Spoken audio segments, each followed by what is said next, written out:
Frankenstein, the Xenomorph, Pennywise, the Terminator. What are the 75 greatest movie monsters of all time? Let's find out in this spooky episode of Raiders of the Lost podcast.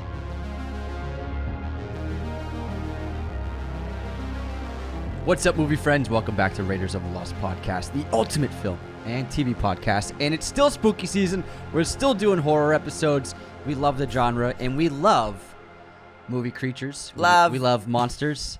We get to have incredible special effects work and prosthetic work from incredible artists in the film industry that don't get enough love, and filmmakers and artists like Stan Winston really taking shape in the 80s and 90s and crafting some of our favorite movie monsters of all time. The work by these artists is incredible, and so we thought we would do a list of what we think the best movie monsters are. You know, they are an essential part to many horror films. Things like Brundlefly and The Fly, Jaws and Jaws. I mean, these are instrumental parts to the films. They make them work, but also this is our ability to really scare the audience with a creature. So we made this big list, but there are a couple of rules. Let's hear these rules. The first rule is for movie monsters for this list, we're not doing any humans. So Hannibal Lecter, no, you're not on this list. Annie Wilkes, you're not on this list. Patrick Bateman, see ya. See ya! Go listen to some more Phil Collins, Patrick. So we wanted to do just straight up creatures because of the design, the artists that work on these designs. So we want to really celebrate them. On top of that, we're not doing zombies on this list because they would dominate the list. There would be too many zombies. Like, you have the zombies from Shaun of the Dead, the zombies from 20 Days Later, the zombies from Train to Busan. There would just be way too many options. And so we wanted to really give other creatures their light on this podcast because they deserve it. They do. And I love movie monsters. I love those old 80s, 90s camp B-movie monsters. Plus, whenever prosthetics are used, it just brings a smile to my face. Of course, there are monsters on this list where CGI is incorporated to aspects of it, but a lot of these movies were made with practical filmmaking. And you mean Shrek isn't real? It's not. I thought it was. I think it's what makes it really special is the majority of these were practically made, done in camera. And when the CGI is done for some of these, it's just done so well. And there's really only a couple CGI monsters on this list. Yeah, maybe a handful. Yeah, just really a couple, and that's it. And I think movie monsters are so special, and the horror genre is just one of my all-time favorites. And it's spooky time. Let's talk about some monsters. Let's get into this list, Anthony. Let's take it away with number 75 on our list is we're going over to Star Wars. The Rancor in Return of the Jedi. The opening sequence where Luke confronts Jabba the Hutt in his little dungeon sex basement, and they throw him into this huge arena cage with the Rancor. It's an epic fight, one of the best parts of the movie, and the Rancor's design is incredible, practical filmmaking, puppeteering, as well as stop motion, and it looks really good. It still holds up really well, and I mean, it's a miracle that they even pulled this off back then and making audiences believe it, because it's one thing to have a spaceship flying in the black background, but to have an actor interacting with this monster and using multiple techniques to portray it, they really pulled it off. I also love the design. It's scary as hell. It's immense. It's incredibly powerful. So I think the Rancor is one of the best of all time and might be the best monster creature in the entire Star Wars franchise. It's debatable. Bold statement there. Yeah. Bold statement. I like that. I'm a bold guy. You are. Number 74 on our list, we have the Mutant Bear from Annihilation, Alex Garland's film, which came out in 2016, something like that. Wow. I think 2017. 2018. I think it was 2018. It's 2018. It's full of these creatures in this mutated area that Natalie Portman's character enters to try to find her husband. And where are you, Oscar? Nature has been transformed by this giant bubble. And things are mutating, plants, vegetation, and biological beings, life. And this group stumbles upon or are stalked by this terrifying bear. And the design is fantastic where the bear has parts of it that are withered away. It looks larger than a normal-sized bear. It's just got blood oozing from the front of its face. You can see its large fangs just sticking out from its skin. And it's a really disturbing design because it's a mixture of not necessarily rotting away, but sort of withering away and transforming, but still maintaining this ferocious behavior. and it's a really scary design, and I believe some of it was practically done behind her. Yo, yeah, that whole thing was practically done with it right next to her, and I love its sound design where it mimics the voices of people it's killed and eaten, and so it imitates the voice of one of their friends who it killed earlier to get them to trick them essentially, and then they realize if we freeze, it won't attack us because it seems to be blind in some way, and just that shot of the bear with this like skull partially out and exposed, and like you said, blood and flesh there, giant teeth, and it's just like screaming like their friend. It's a great part of that film. It might have been my favorite moment in the movie.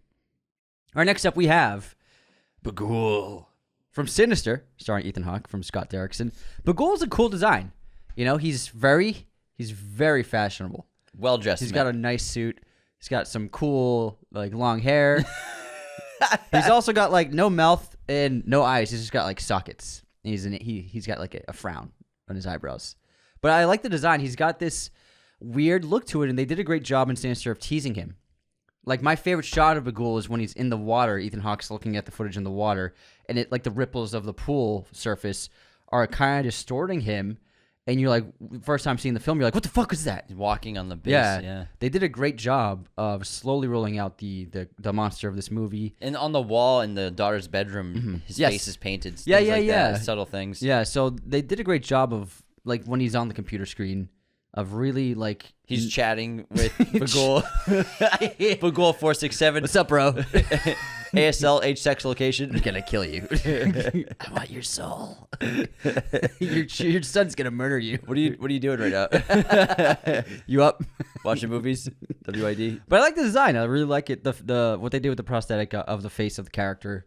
And it's interesting that he wears this modern suit. It's a really nice contrast and clashing of like this horrific mythological creature with our world. I'm assuming he just dresses contemporary because he is the boogeyman basically for kids. That's basically what he is. Yeah, but why does that mean he dresses contemporary?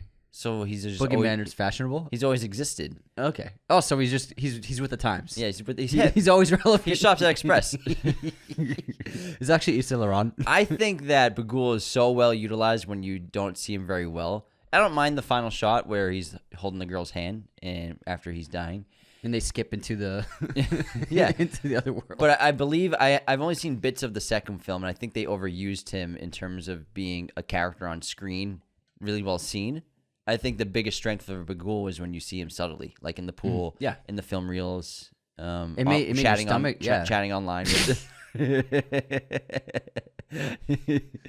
But I think that was its biggest strength for Bagul.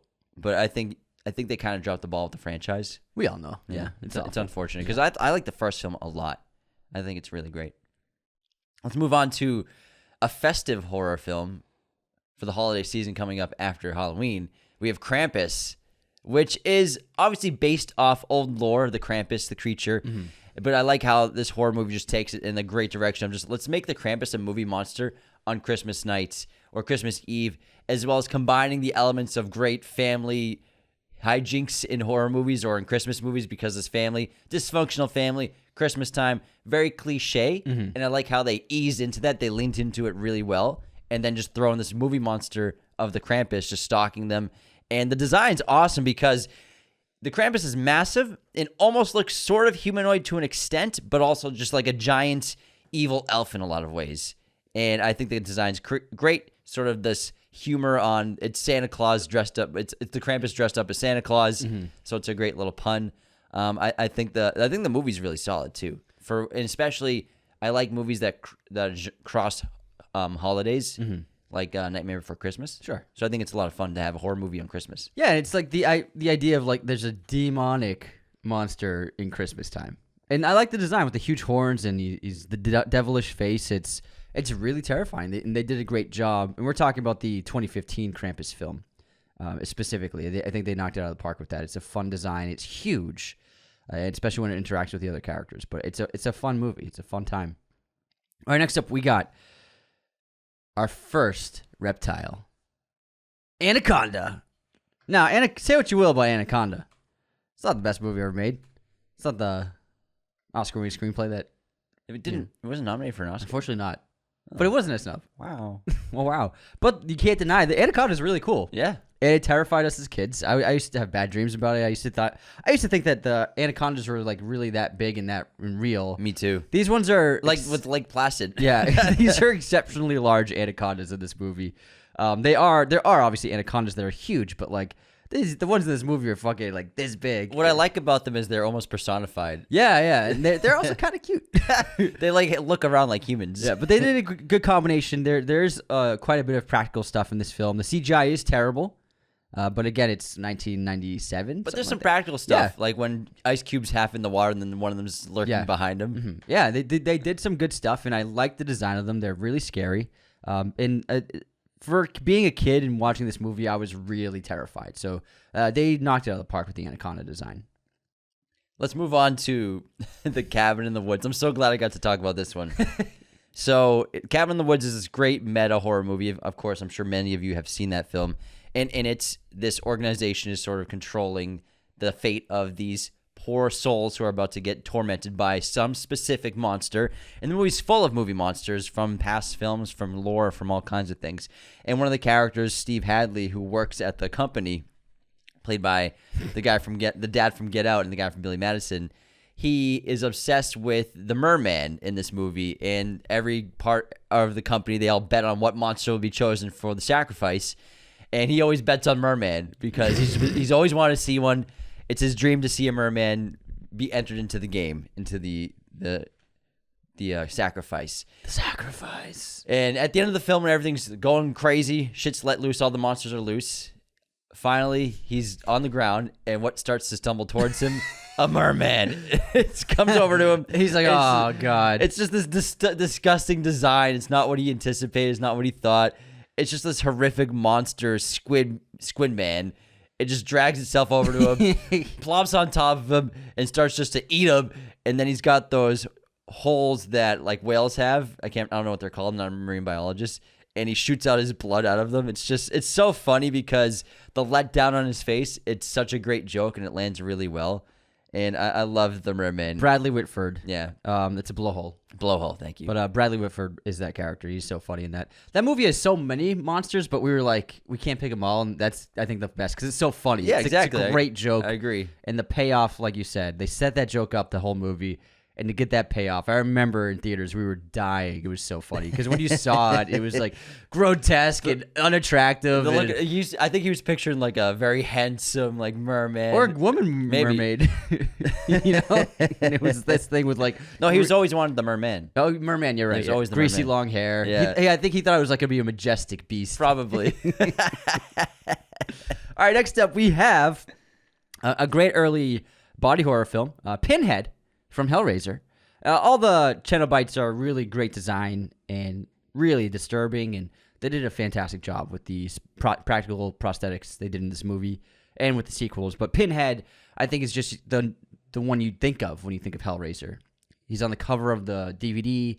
He is like the most iconic image from that, and it's a really incredible design, having all of these. First of all, the skin, the texture of their skin, their clothing, and you get to see their muscle tissue in some areas, but that's just really messed up. But then seeing, all these pins lying around his face with it's like a checkered grid on him. I've said recently, it was honestly something I was so terrified of as a kid at Blockbuster. Whenever I walked by that DVD, I would be like, "Oh my God, it's Pinhead!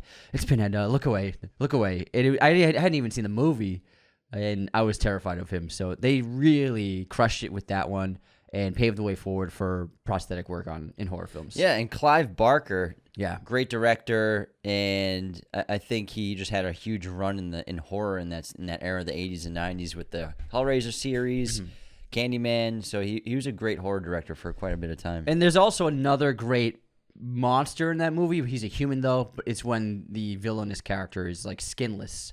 Also really great, but I wouldn't call him a monster. Like we said, this list is no humans allowed. No humans allowed. No human beings. Let's talk about some Lord of the Rings monsters now. At number 68, everybody, we have the winged fell beasts from Lord of the Rings, which are written by the Ring Wraiths. Now, these fell beasts have great designs because they look a bit like dragons. They don't breathe fire or anything, but they're so horrific. They're so terrifying and powerful.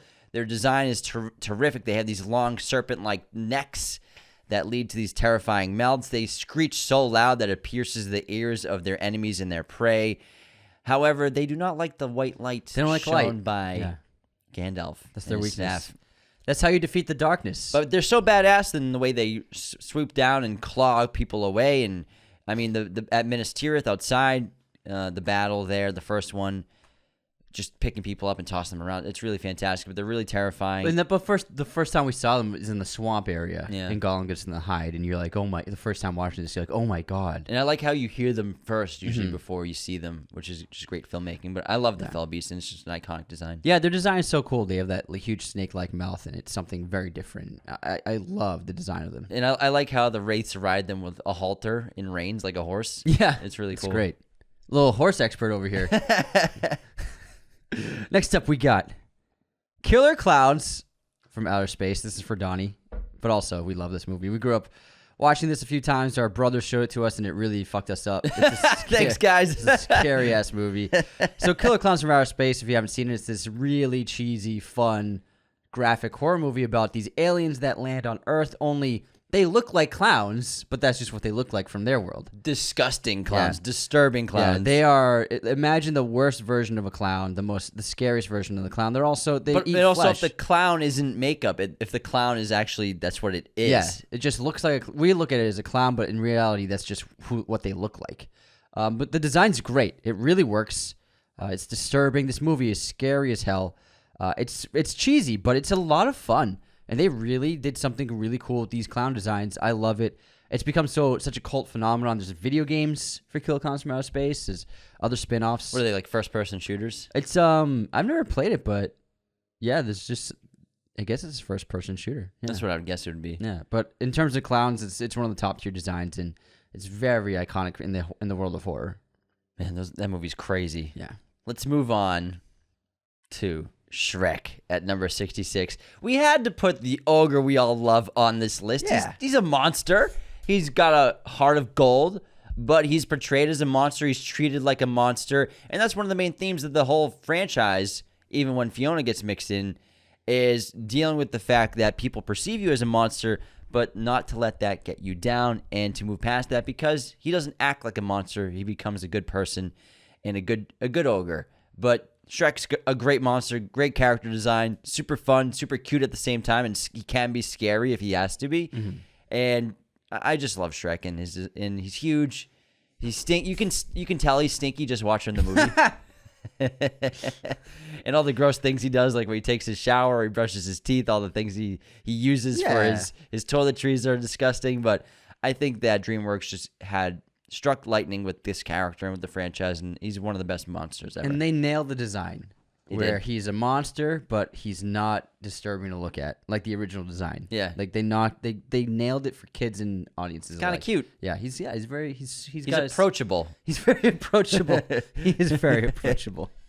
All right, next up we have a movie monster from an early James Gunn film. If you guys don't know, he started out in horror. His first big breakout film was Slither. Slither is about this small community who gets tormented and invaded by these parasitic creatures who slither around. Is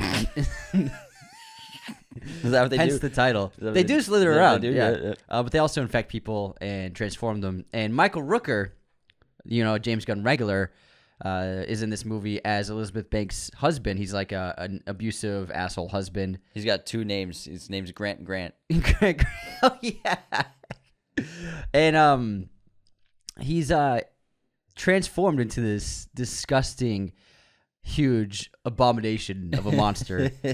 And the design is really messed up. It's fun though. This is possibly my favorite James Gunn movie, honestly. It's what's cool about the design is it's reminiscent of The Thing. Yeah. In terms of latching onto things around it and the surroundings, and sort of morphing from humanoid to bits of him just stretching out, like he's got all these extra teeth on the side of his face.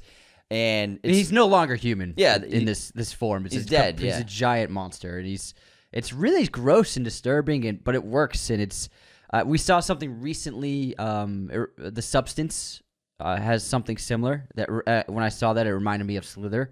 But they did a great job with this. I really hope going forward we get to see James Gunn do body horror again, because he really did a great job with Slither. And I'd love to see him working on a larger scale with like another body horror movie. That's never gonna happen. We're doing superhero movies now. I know, but I would like to see Superman. I'm just saying, I'd like one day I'd like to see him do hard it'd horror be cool, again. but I think he's just gonna be doing DC for the next I know 20 years. he's a busy guy. Yeah, he's overseeing that and everything. Yeah. But he has a knack for it. This movie, I think really so too. good. Yeah, I think he's got that for sure. It's a really good movie. Did we see this one in theaters? I'm trying to remember. Yeah, I saw it in theaters. I think we saw it together. I remember seeing it with you. It's like 2006, something like that.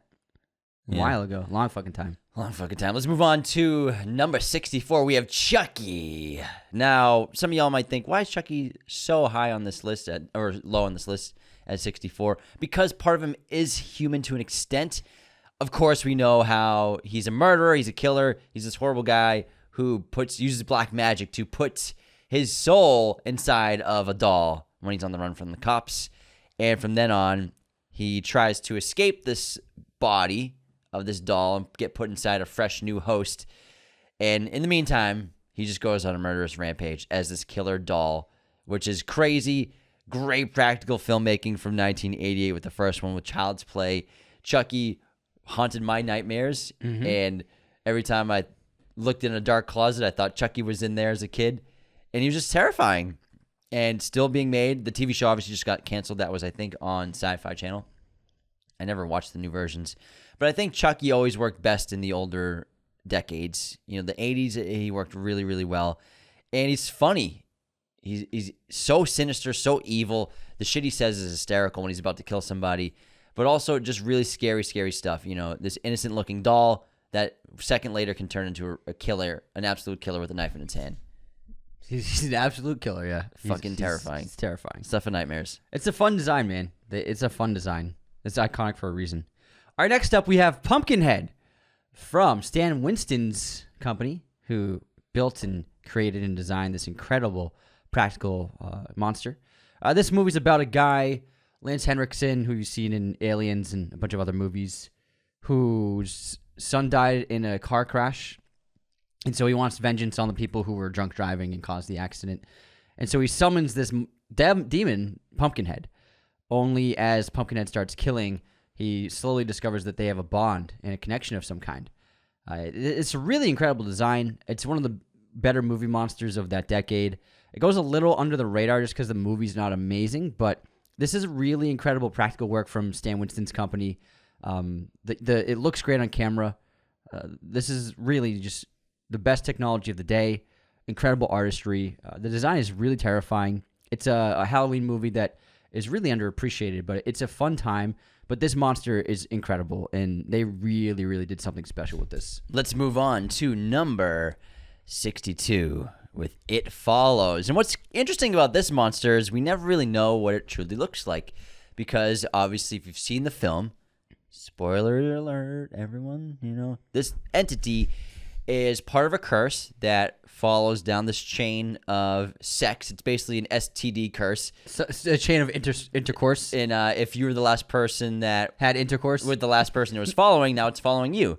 And it just kills whoever is next in line and keeps going down that chain, but you can keep extending the chain if you keep banging a bunch of people. That's basically the rules. Timmy would get everyone cursed. Hey, man. He's from the college show. Yeah, that's right. But so the entity impersonates people to whoever it's following. Slowly walks in the distance towards them like a Mike Myers-like character, but it looks different every time it starts to chase you. And the entity, I think, I'm looking forward to see more exploration of it in the second film, because what it does to its victims is terrifying and horrifying. I think the opening scene to It Follows is really terrific. It's really sharp. And like when the woman's leg is just bent backwards and her heel is sticking up. And I think with It Follows and the entity, it's a great example of how strong music can help your character and help your monster specifically. Many of these monsters have great themes. And I think the Disaster Piece does a great job whenever the entity's on screen, just terrifying the audience with that raucous, insane electric score. And the entity will never stop. It will never sleep. obviously there are some loopholes that Anthony likes to bring up. What is it, like board a plane or? What happens when you board a plane? Is it gonna buy a ticket? What if you go to the space station? It's gonna look up at you, head stretch. But I think it works really well cinematically, and I really like the entity. I do like the design they do of the impersonations, especially that tall guy, the old woman. They do a good job with the design work of representations of the monster, and I really like when the monster is like killing someone in that bedroom and it's like humping it, and it's got that weird gelish, viscous material leaking out of it. They did a good job, even though we don't see the monster, of various design aspects to it. You know what I mean? Next up, we have our first dragon. We love Rain of Fire, and I think it's honestly my favorite dragon design in a movie. They are, like, in my imagination, like, when I think of a dragon, it's Rain of Fire dragon. Badass. It's so cool. We had a viral clip on Rain of Fire, and we were wrong about it. What was it? It's all females, and there's one male. Oh, so we got it backwards. They killed a male at the end? Yeah, they killed a male at the end. Ew. So we mixed it up. So it's that male. What a lucky guy. He's getting around. My man. He wasted no time, man. I know, he populated the whole planet. Dude's been throwing it down for a decade. He must be exhausted. That's why he's so angry. I know, right? He's got no time. It's like, fucking hell, man. I just want to play Last of Us. But they did a really amazing work on this. The design of the dragons is really, in my opinion, perfect. We get a lot of practical stuff from the dead dragons. We get that skull. We get some of the body. The eggs are really cool. But I really like the design of these. They're intimidating. And they're massive. Yeah, there's great dragon work in Harry Potter. I love the design of those ones. Like the Hungarian horntail is awesome. But honestly, I really love the design of this dragon. There's a great shot of the three of them with the dragon on the ground, and its head is enormous. Yeah, it's so huge, especially after McConaughey kills that one outside of their hiding area, and it's just like they're climbing on top of it. And it's just so big and immense, and just the huge wings. I mean, I love how we saw the blending of chemicals as it's breathing fire. It's like, it's not like the fire's coming from within its throat like we always saw, but we saw like these two organs inside of its mouth that both emitted different chemicals, and when they touched it, created the flames. Yeah, that was one of my favorite parts about the design of the dragon. So I think that this is a really fantastic monster, and I really love this. Heck yeah. Let's talk about Star Wars again, and we're talking about Jabba the Hutt of the Hutt species of aliens, who is just gross, disgusting. Another character you watch on screen, you just tell stinks. And you keep getting the stinky ones. Yeah, but Jabba is so entertaining because there's no one like Jabba. Like, there's no character like Jabba in any other movie. And he's got this great voice, this deep bellowing voice that he always speaks in his language, the Hutt language. And the way he eats is disgusting and disturbing. The way he acts is disgusting and disturbing. But he's this powerful gangster in the galaxy, which I think is really fascinating. This disgusting creature who's a gangster as well, and just kind of is this mob boss. So I love that aspect of all the things that are going on in the Star Wars world of Western sci-fi. But then you kind of have a gangster element, which I think is a lot of fun. Mm-hmm. And Han owes his debt to Jabba the Hutt and makes him a villainous character towards Han. And obviously, we have that great opening of Return of the Jedi with Jabba. And it's disgusting, disturbing, and the character design is fucking awesome. Yeah. Next up, we got Cujo. Oh, yeah. Stephen King adaptation. This is a horrific movie, especially for children when they're shown it by their mothers. Thanks, Mom. She loves Cujo. Yeah, she's like, let's watch Cujo. Oh, my God. I was terrified of dogs after this for a little bit. They did a great job. So this movie is about a woman and her son trapped inside a car as a rabid dog is trying to get inside the car to kill them. The dog starts out innocent, just like a normal, what do you call that? St. Bernard. And then... That's the ones that have whiskey in their barrel. Yeah, yeah. For skiers. All St. Bernards, no, they all have it. They're born with a little wooden barrel of whiskey around their necks. Imagine being a skier trapped and some dog brings you whiskey, and then you're like, thanks, can you find someone for me? And they're like, oh, just runs away. See you later. And so you can get drunk while you freeze to death. And so the design of Cujo, he kills other people, so he gets covered in blood. His eyes are red. It's just really disturbing. And the sound design, the action, it's incredible. They did a combination of both the trained dogs as well as a guy in a suit for a bunch of the more complicated actions working with the actors. But it really is believable. They sell it the whole time. It's a really great design of a man's best friend turned deadly monster. This movie is really great. It's one of the better adaptations of a Stephen King novel. It's very simple, but it's just pure horror. It's a very simple story, and it works. And the design is fantastic. He's a good boy. Back to Lord of the Rings.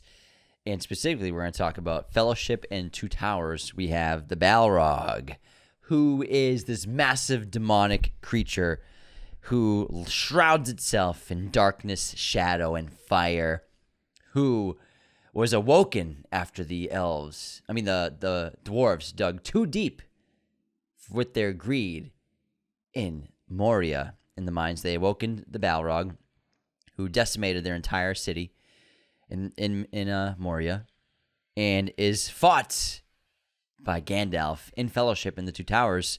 And the Balrog is just massive and terrifying. I love the design so much. The fire just coming off him on every direction. The weapons are great. He has that whip, which is really fascinating. The fiery whips of many throngs. And the way he fights Gandalf is so cool. It's one of my favorite scenes ever, is the opening of Two Towers with Gandalf fighting the Balrog. And I think it's just an awesome fucking design, man. The horns that come out around its face, the fire just breathing, and it's like Ghost Rider fire just coming out of its head. It's so badass. My girlfriend said he surfed him. He used him like a surfboard. Man, I love the Balrog. Next up, we have a John Carpenter film, They Live, which is another alien movie. And this is a really fun time. This is about a guy, he's a drifter, and he discovers a pair of sunglasses which let him see the world as it is. And he discovers that the people in power, politicians, people in the media, influential figures in the world are actually aliens. And they have this really crazy design, blue skin, skull-like features, huge bulging eyes. And this is also not just great design work, it's a fun concept, but it's also a very powerful concept because it also shows he doesn't just see them, he sees how the media and advertising is mind controlling the world, telling them to obey what we say, telling them to consume. And it's a great metaphor. Sleep in 8 hours. Yes, conform. So he's not just seeing the aliens, but he's seeing all the subliminal messages that we get. He's seeing what they really say, which is really cool. But the design of the aliens is iconic. It's so cool. It's also tongue-in-cheek funny. You know what I mean? And then when he starts fucking shit up, it's just a great time. The combination of like these weird alien faces with humans' wardrobe, like whether it be a suit or a dress, it's really fun clashing. And I really love the design of these. Yeah, it's a great metaphor of seeing the world as it truly is. Well said, man. Well said. Number 56. We have The Creeper from Jeepers Creepers. We talked about like an episode or two ago. Last episode, yeah. And the Creeper, again, this demonic being who every 23rd spring feasts on human flesh. No similarities to it. For 23 days, yeah. It's 27 years, Anthony, for Pennywise. Not even close. This is 23 springs. It's 4 whole different years. It's spring specifically, okay? Oh, gotcha. Every 23rd spring, it feasts on human flesh for 23 days. And unfortunately for Justin Long and his sister in this film, they stumble upon the Creeper, who, what's cool about this, it turns into a chase movie, a road movie in a lot of ways. Not a fun road movie for the characters. Creature design's fantastic. He's got this very like burned skin, I guess you could say. It's just leather skin in a lot of ways. Really sharp, skinny teeth. These great eyes, which turn into other eyes later in the end of the film. I won't spoil whose eyes he takes over. And I like the hat. I like the jacket. And his truck is super badass. And obviously, when we first see his wings shoot out for the first time, he's like a bat demon. It's really cool.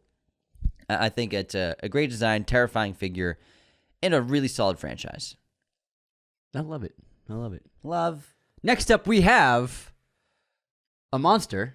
It's just a monster from the movie A Monster Calls, which is a really great coming-of-age film about overcoming grief. So this boy, his father passes away, and so it's him and his mom dealing with the grief and the aftermath, and he starts encountering this gigantic tree monster in his on his property. And this tree monster is terrifying. It's horrific, but it's also trying to help him. And voiced by Liam Neeson, perfect voice for it. And this is a movie about, it's not really happening. It's his imagination as a part of overcoming the grief, essentially. So it's very symbolic, and the monster design is great. It's scary, but not too scary. And it's this being made of tree, and it's not like an ent. It's not like a tree, but he's got arms, he's got legs, he's got a face, and it's humanoid in its design, but it's also just got branches skirting off its back and head, and these huge golden eyes. It's a really wonderful film. Great creature design. I think it's really underrated when people talk about monsters, but it's really fantastic. Speaking of Liam Neeson, have you ever seen the TED thing that he did? Yeah, checking out the grocery store with Tricks. He's trying to check out Tricks. He's like, so I'm aware that tricks are for kids. Am I gonna be followed? Is anything gonna happen? No, you're gonna be fine. You're gonna be fine. So I can get these tricks. Give you my money, and I won't be followed. We don't have the budget to do that. You are aware that I am not a kid. Yeah, I was able to sort that out myself. Thank you very much. He's like, I thank you very much for what you've done here today. I will not forget it. I will not forget it. It's so fucking funny. It's a good time. Moving on. Let's get back to the list.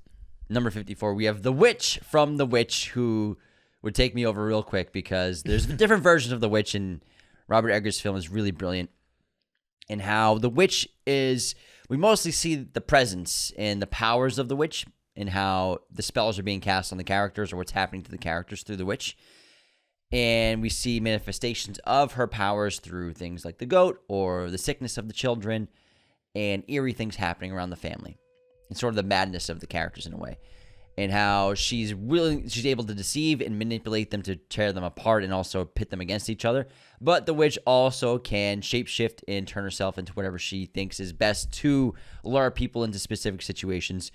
And I think it's a great design whenever we see the witch, as well as the ending when we see all the witches together, flying into the air, fire everywhere, and eventually the Thomason turning into a witch is really terrific. It's that reveal of the witch early in the film, yeah, at the end of the first act, where we see her committing a ritual in sacrificing that baby, and you get to see, they did this great job. You didn't really see a full-on look of her, but you saw her from the side, and you saw its body and its hair, and little bits of it, and you were just like, oh my god, this thing's horrific.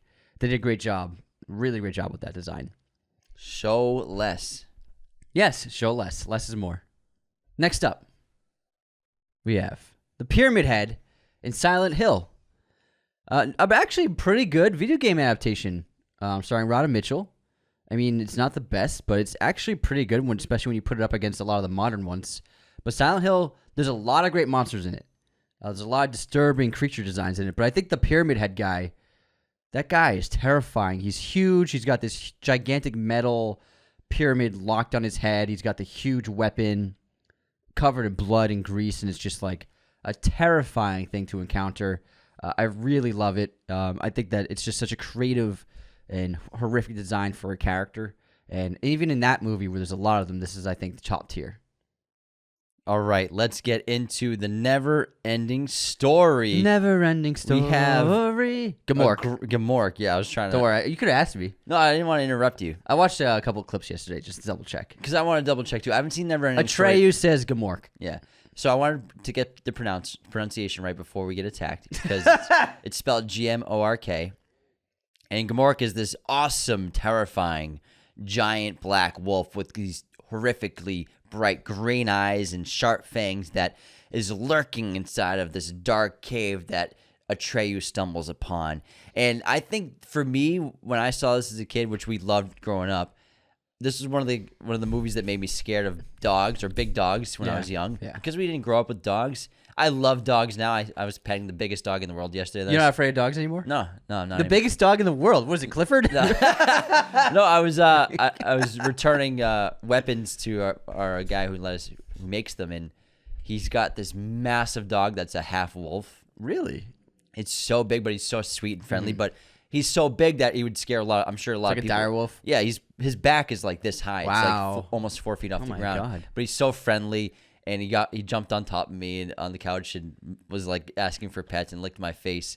But I used to be, I think, afraid of big dogs, mainly because of this, and Cujo for sure. Yeah. But I think because of Neverending Story with Gamork, the wolf, it just terrified me. So I was always weary of big dogs. A certain kind of dog. Yeah. Not a golden retriever. But like a German Shepherd or something like that. But there was a German Shepherd in our neighborhood that was viciously barked at us every time we passed it. Yeah, he was a scary guy. That's why I was scared of German Shepherds. But Gamork is a terrifying character. He's really scary, and I think when you're young, the practical filmmaking really worked so well at this film.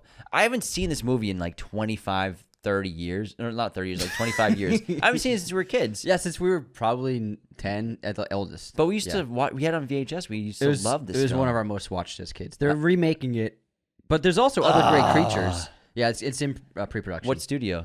I can't remember, but it's being remade. I believe in a series. But there's a lot of great creature design. There's the stone monster guys. Mm-hmm. But Gamork is great because he's really terrifying and he attacks Atreyu. But also he's important to the story. He's describing Fantasia and how it's dwindling and dying out. And so we're getting context about one of the main conflicts of the movie. And then that like earthquake eruption happens. Stones are falling, dust is flying, and then Gamork flings itself and charges at Atreyu. I won't spoil what happens next, but Atreyu's a fucking beast, man. Don't fuck with Atreyu. But yeah, great design. Do you think the band Atreyu named their band after because absolutely. of this? That's my guess. 1,000%. Absolutely. But I could be wrong. But I think yes. That was what my guess would be. Next up, we have The Mummy. In 1999, this is a CGI monster. However, it holds up still to this day. I love the design from his recently reborn version. Very decomposed, still gooey. Eating bugs. Bugs. Still juicy. Thank you, juicy. But there's some practical elements to it. There's some practical moments, but this movie was such a step forward for CGI animation interacting with actors in the same shot. You know what I mean? They really knocked it out of the park. And I like the evolution of the Mummy. The original is still a step ahead, but this was a lot of fun. It was scary. I mean, I remember waiting in line at Showcase Cinemas in Woburn. Woburn, kid. And this is when you didn't have assigned seats early, and you had to show up to just get a good seat. And there was a huge line to get into the theater. And they would often, like, I think because they were slow, like, churning movies out, like, you would have to wait in line sometimes to get into the theater. You remember? Yeah. And so I remember waiting in that line. We were, like, in the lobby. The line was so long. And just looking up at the Mummy poster. And I'm 9 years old, and I'm, like, so scared to just get into the movie. I was terrified. And it lived up to that terror and then some. As a 9-year-old, it was horrific, but so much fun, too. You know what I mean? I think that this is just an incredible remake and new adaptation of the horror classic.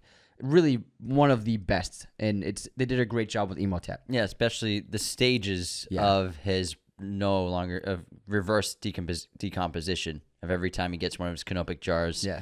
And he starts so decomposed, like you said, but even when he's like half decomposed and like maybe 75% human looking, it's so cool. Really fun.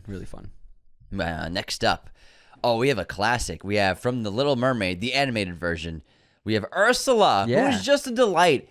Just so sinister and evil. And what I used to love about old villains, because so many have just changed now where we have to empathize with the villains and know their plights from their youth. I just love a baddie who's just bad. I like bad Ursula. I like bad Cruella. I don't need fucking origin stories for my Disney villains. Just give me evil, sinister Ursula.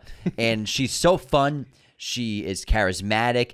She sings, she dances, she's got these pet eels, she's got this like eerie, jazzy quality to her. The makeup design is so fantastic, the squid legs and everything, the tentacles. I think Ursula is one of the best Disney villains, hands down, and she's such a delight every time she's on screen in The Little Mermaid. She really is, and I would say, possibly the best Disney villain. Up there. She's absolutely up there. So iconic. You don't like the faux fur Cruella? No, I like Cruella smoking butts, ripping cigarettes, and killing Dalmatians. Not that I like that, but that's why she's such a great villain. She's so evil. Yeah. I don't need a Cruella origin story where she's kind of Friends with Dalmatians. This is, just make her bad. Just make them bad. It's okay. Kids can handle it, guys. Oh, we don't need vegan Cruella DeVille, okay? Fucking hell. It's the whole point of the character. Seriously. It's the whole point of the character. I can't believe she's not ripping butts that whole movie. She should be smoking every scene. Cruella's up there, too. Honestly, Cruella and Ursula might be the two best Disney villains. And, For sure, and man. Jafar. They're fucking Those great. three. And Scar.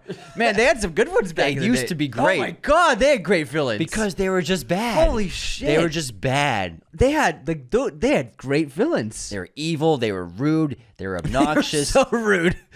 Like Scar. They were uncouth. Cruella is the rudest character. And I loved every second of it.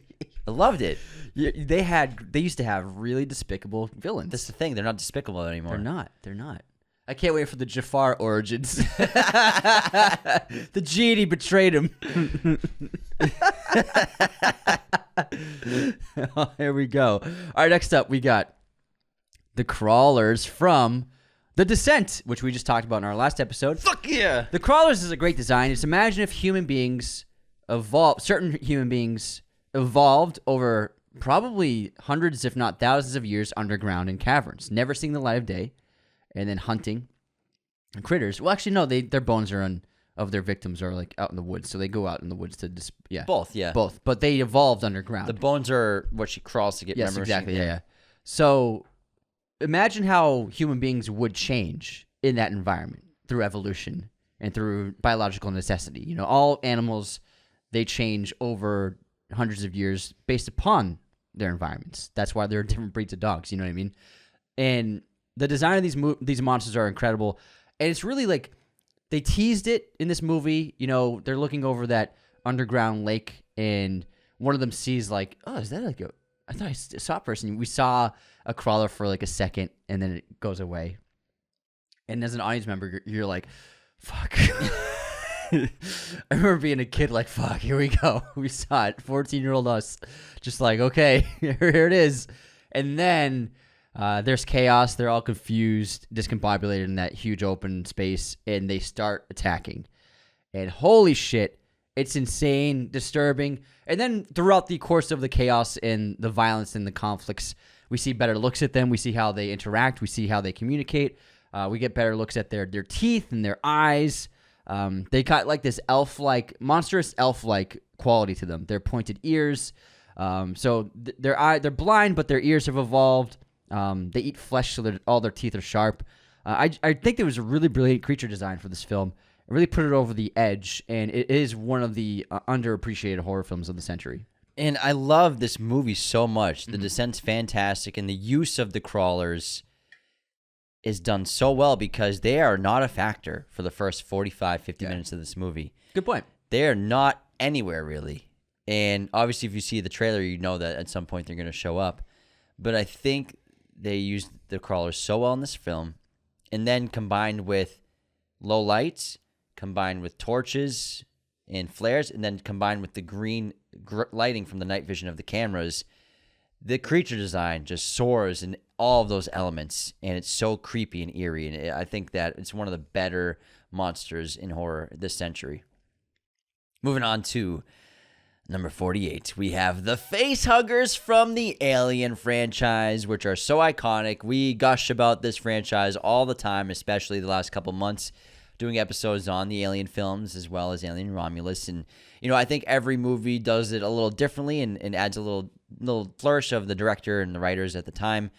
But at the end of the day, great character, great monsters for the stories, the eeriness of them, the crazy cool design of like these almost humanoid hands and fingers, these giant sacks, these long tails that are so strong, acid for blood, the ultimate sort of vessel for their act of putting an embryo inside of a human being or whatever it is, whatever the theory is of what is happening inside the body of a host. Brilliant design. And then like insects or like specific bees dying after they've shot their shot, you know? Have you heard about the bees? Hey, guys. Nothing. The Happening did not make this list. Facehuggers are iconic, and we could gush about them all day, but, you all know them. We just did 6 hours of Alien content 2 months ago, so yeah, there's plenty. All right, next up, in 1988, we got another graphic, disturbing 80s horror film that, once again, our brothers had us watch at way too young of an age, and I am getting flashbacks to this with The Blob in 1988. It's about this parasitic blob, pink blob entity that is wreaking havoc in a small town. It basically is just trying to absorb everything it can. It dissolves human beings into nothing but bloody flesh. It decomposes them. That's how it consumes them, and it grows as the more people it consumes, the bigger it gets. They did an amazing job with this. Great kills. It's super gory, super graphic, but the design of the blob, this is a remake of a 1958 film. Also great stuff in that movie, but they really pushed the boundaries forward with practical filmmaking and body horror of this movie. It's a movie that definitely needed a remake. Yes. Because, the old one hasn't aged well. Because, it's a blob on the foreground of the camera. They literally... it doesn't always look great. It's not in the same shot as what they're filming, yeah, essentially. So they rotoscoped it on top. But they did a great job in The Blob in 1988. The kills are amazing. It's a really scary villain, and it's great creature design. Even though it's pink, you would think it sounds silly, but it's not. It's really scary. I really love this movie. I actually want to give it a watch because we haven't seen it since we were children. And I blame Jamie and Ryan for having us watch this fucking gruesome horror movie as children. But you know what? Things like that helped me love the horror genre to where I am today, where it's my favorite genre. Yeah, so, I think that's why I like horror so much. But we did have, I think I had a lot of nightmares about the Blob. But it's great, though. They fucking crushed it. Number 46 on our list. Let's talk about a Guillermo del Toro film. Yes. The Shape of Water. We have The Fish Man, or The Amphibian Man, or The Asset, as called by the government organization that has this character locked in a tank in this organization, in this facility. Now, the Fishman is this androgynous monster who falls in love with a human woman in this film. It's this odd, only Guillermo del Toro can make this kind of movie, fairy tale, this romance between monster and woman, which is not uncommon from the past. Beauty and the Beast, woman and a monster fall in love. So it's not like it's unheard of. But obviously it's done Guillermo style, so it's creepy and gross and scary at times, and the design's fantastic. And Doug Jones, who's known for a lot of roles in Guillermo movies with prosthetics, whether it's Pan's Labyrinth, Hellboy, or Crimson Peak, plays the Fishman in this movie. This is an Oscar-darling film with 13 nominations, several wins. Won Best Picture. Best Picture, yeah. I'm the only one I know who likes this movie. I like this movie, too. you like it, yeah. It's just, I like to make fun of it. I think this movie was fabulous. I think it was great that it won Best Picture. Yeah, and this creature was stolen from the Amazon by American scientists for experimentation and studying until, obviously, I don't spoil what happens, but it's a love story between a caretaker of the facility and the Fishman. Fishman's very powerful. He's got these great powers where he can resurrect the dead. He has healing powers, and I think that at the end of the day, even though it's odd, it's a really beautiful story, and it's a terrific film. It really is. Yeah, and it's a movie about communication too. You got two characters who can't speak to each other. So how do they fall in love? It's great. All right, next up. It's a great ending too. I love that movie. They play Battleship. Yeah. That's how you fall in love. Uno. Rewind. What's the Take 4? No. What's the no card? Like you reject it? I can't remember. Yeah. So it's just like a red circle with a cross in it. No means no. All right, next up we have another Lord of the Rings monster. Bum bum bum. Bum bum bum bum. The Uruk-hai. Uruk-hai are terrifying.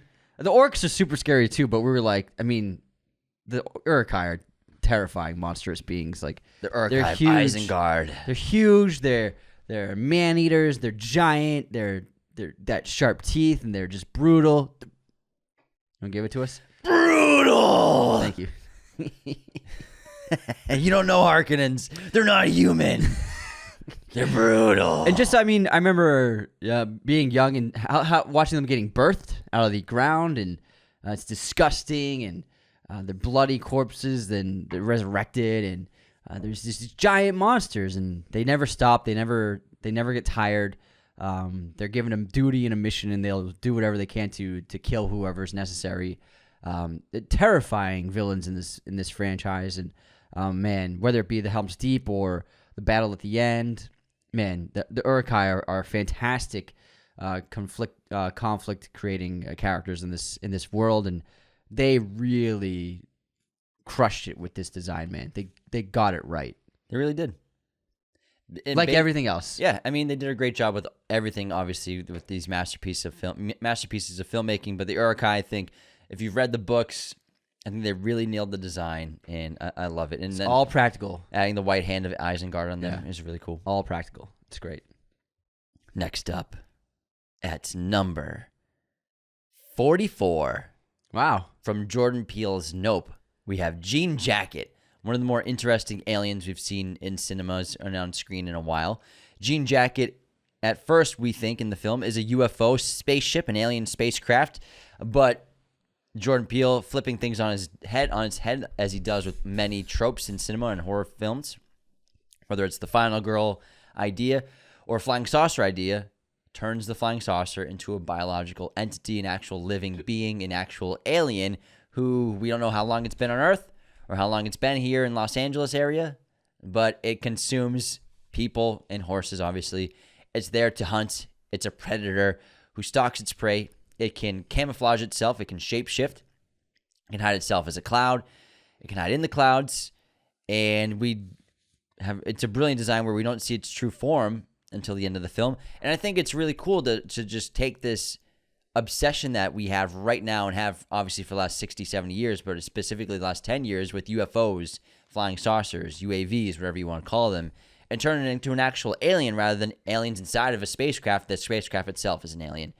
I think it's really clever, and some of the best cinematography, I think, in the last several years for a blockbuster and for science fiction. It's just some of the shots they got in this movie are fantastic, like specifically with OJ on horseback in his orange sweatshirt, riding as fast as he can with Jean Jacket behind him. It's so badass. It's incredible. And then the creature design at the end of the film, after it reveals itself, is really unique and really interesting and very beautiful in a lot of ways. And I think Nope is a fantastic film. Jean Jacket's badass. And also the way it consumes people. Yeah. The horrific nature of War of the Worlds feeling inside the stomach, being digested slowly. Fucking hell. Flying around hearing the screams and wails of people desperately trying to get out of this suffocating space. Ugh. Man, it's terrifying. He did something so different. It was really cool. Really cool. All right, next up we have another friendly monster. We have James P. Sullivan, also known as Sully, from Monsters, Inc. I forgot his first name was James. I mean, we had to throw a Monsters, Inc. monster in here because they are monsters. And who is, like, when you think of Monsters, Inc., I always think of Sully. Yeah, Sully. Mike's great, Mike's too. Great. But, man, Sully's just, like, he's the best. And not only can be scary, but he can be super friendly and cuddly. And the design was just, like, perfect for the movie where it's inviting for kids, but also believable that he's, like, the best scarer at Monsters, Inc. And voiced by, fucking, what's his name? John Goodman. John Goodman. I love that. It's a Michael Scott. Like, you don't know where your sentence is going to go. You're going to hope you figure it out. It's an improvised conversation. Thank you, John Goodman. I was like, what is his name? The design. Shut the fuck up, Donnie! Donnie, you shut the fuck up right now! The design's great, and it's wonderful. We love Sully. Everybody does. You know what I love? What? Gremlins. Yes. Number 42. We have Gremlins. And what's great about this movie and this creature and this monster is we have two versions. We have the sweet, cuddly Gizmo, who has not been exposed to food after midnight. He's not been exposed to water. And he's the cutest, sweetest little guy there ever was in a movie. And then we have the gremlins once they are fed after midnight or exposed to water, and they turn into little demon monsters. Their furry skin turns like charred black, and they get long fingernails and claws and bigger heads and evil faces, sharp teeth, and they are led by Spike, who's got this white bit of fur on his head, and they are just out to create mayhem and kill everything they see in sight. And also, they love watching movies and eating food and popcorn. But man, and just both movies I think are great. Gremlins and Gremlins 2. Yeah, they're a lot of fun. The Gremlins franchise is so cool. It's so unique. It's so fun, and I freaking love them. Yeah, the Mogwai. It's a great movie monster. Because they're scary but also funny. You know what I mean? It's a really great balance they found, and the design's super fun, man. And I think they improved on it in the second one too. And they all have different personalities, and they did a great job. It's fun to see the characterization of all of them. I love how in the second one, Gizmo becomes Rambo. He's got the pencil bow and arrow and everything like that. It's so fun with the elastic band. It's so good. It's so camp. He even has the bandana too. That's what I miss about movies like this. They don't get made anymore. These campy, fun movies that just absolute diving into imagination. Yeah. And the B practical effects work so well when they take their time, and narratively it makes sense. And then the Furby basically was like a ripoff of Gizmo. Was that first? Gizmo was first, 1984. And then Furbies were at 1990s? Yeah, we were kids when the Furbies came out. The Furbies were like absolute ripoff of Gizmo. Same fucking face. Pretty close. Everyone had one though. Man, everyone had a Furby. Furbies were booming. Every year there was like one product that everyone had to have. Yeah. There was Furbies that year. Beanie Babies, Furbies. Razor scooters. Man. What a time. The 90s, man. What a time. We peaked as a society. We did. Yeah. Pre-internet. We peaked. Remember that little toy where you're raising a pet? The digital pet? Was it a Gigapet? Gigapet, yeah. Gigapet, yeah. That was a good time. Make sure you feed it. I got to feed my Gigapet. Mine died pretty quick. I was at school.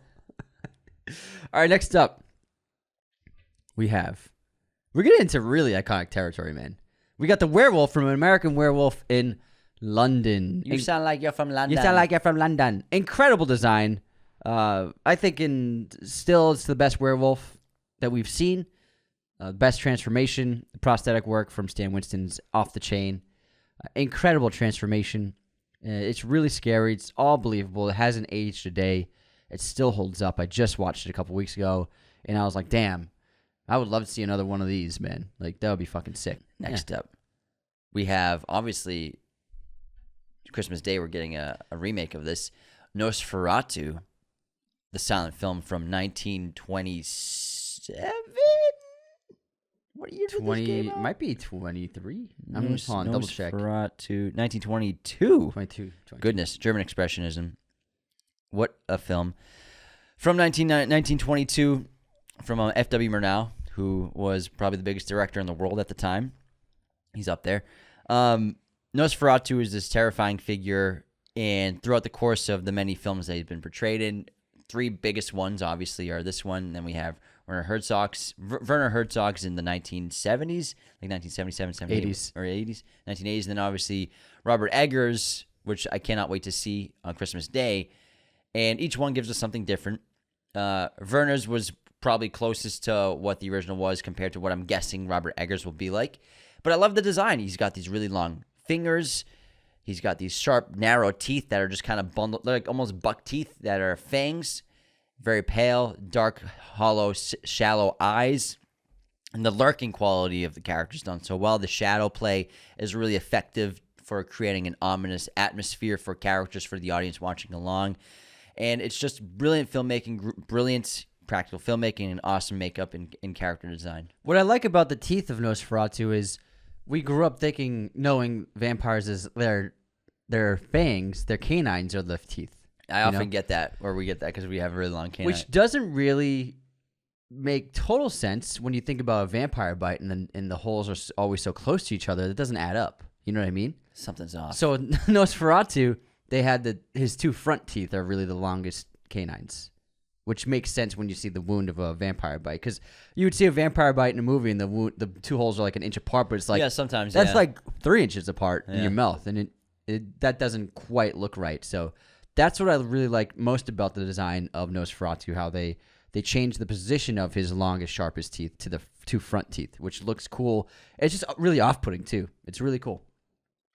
All right, next up we have the Stay Puft Marshmallow Man from Ghostbusters. This is iconic. This is the climax of the movie where the Stay Puft Man roams through New York City, causing mayhem. He's huge. He's scary. The sound design is really funny. It's a good time. It's so much fun. And it's a great movie monster. You know what I mean? I don't really see this on movie monster lists, but he's up there, man. He's so fun. It's back to that B quality campiness that works. Yeah. Not that Ghostbusters is a B movie, but I mean, you have a giant marshmallow man roaming around the city. It's ridiculous. It's so fun. Like they don't do that anymore. Yeah. And it's so silly and ridiculous, but also he's just causing mayhem and killing people. Mm-hmm. And then obviously his death leads to marshmallows being oozed everywhere. It's a lot of fun. Let's talk about Terminator 2 Judgment Day. The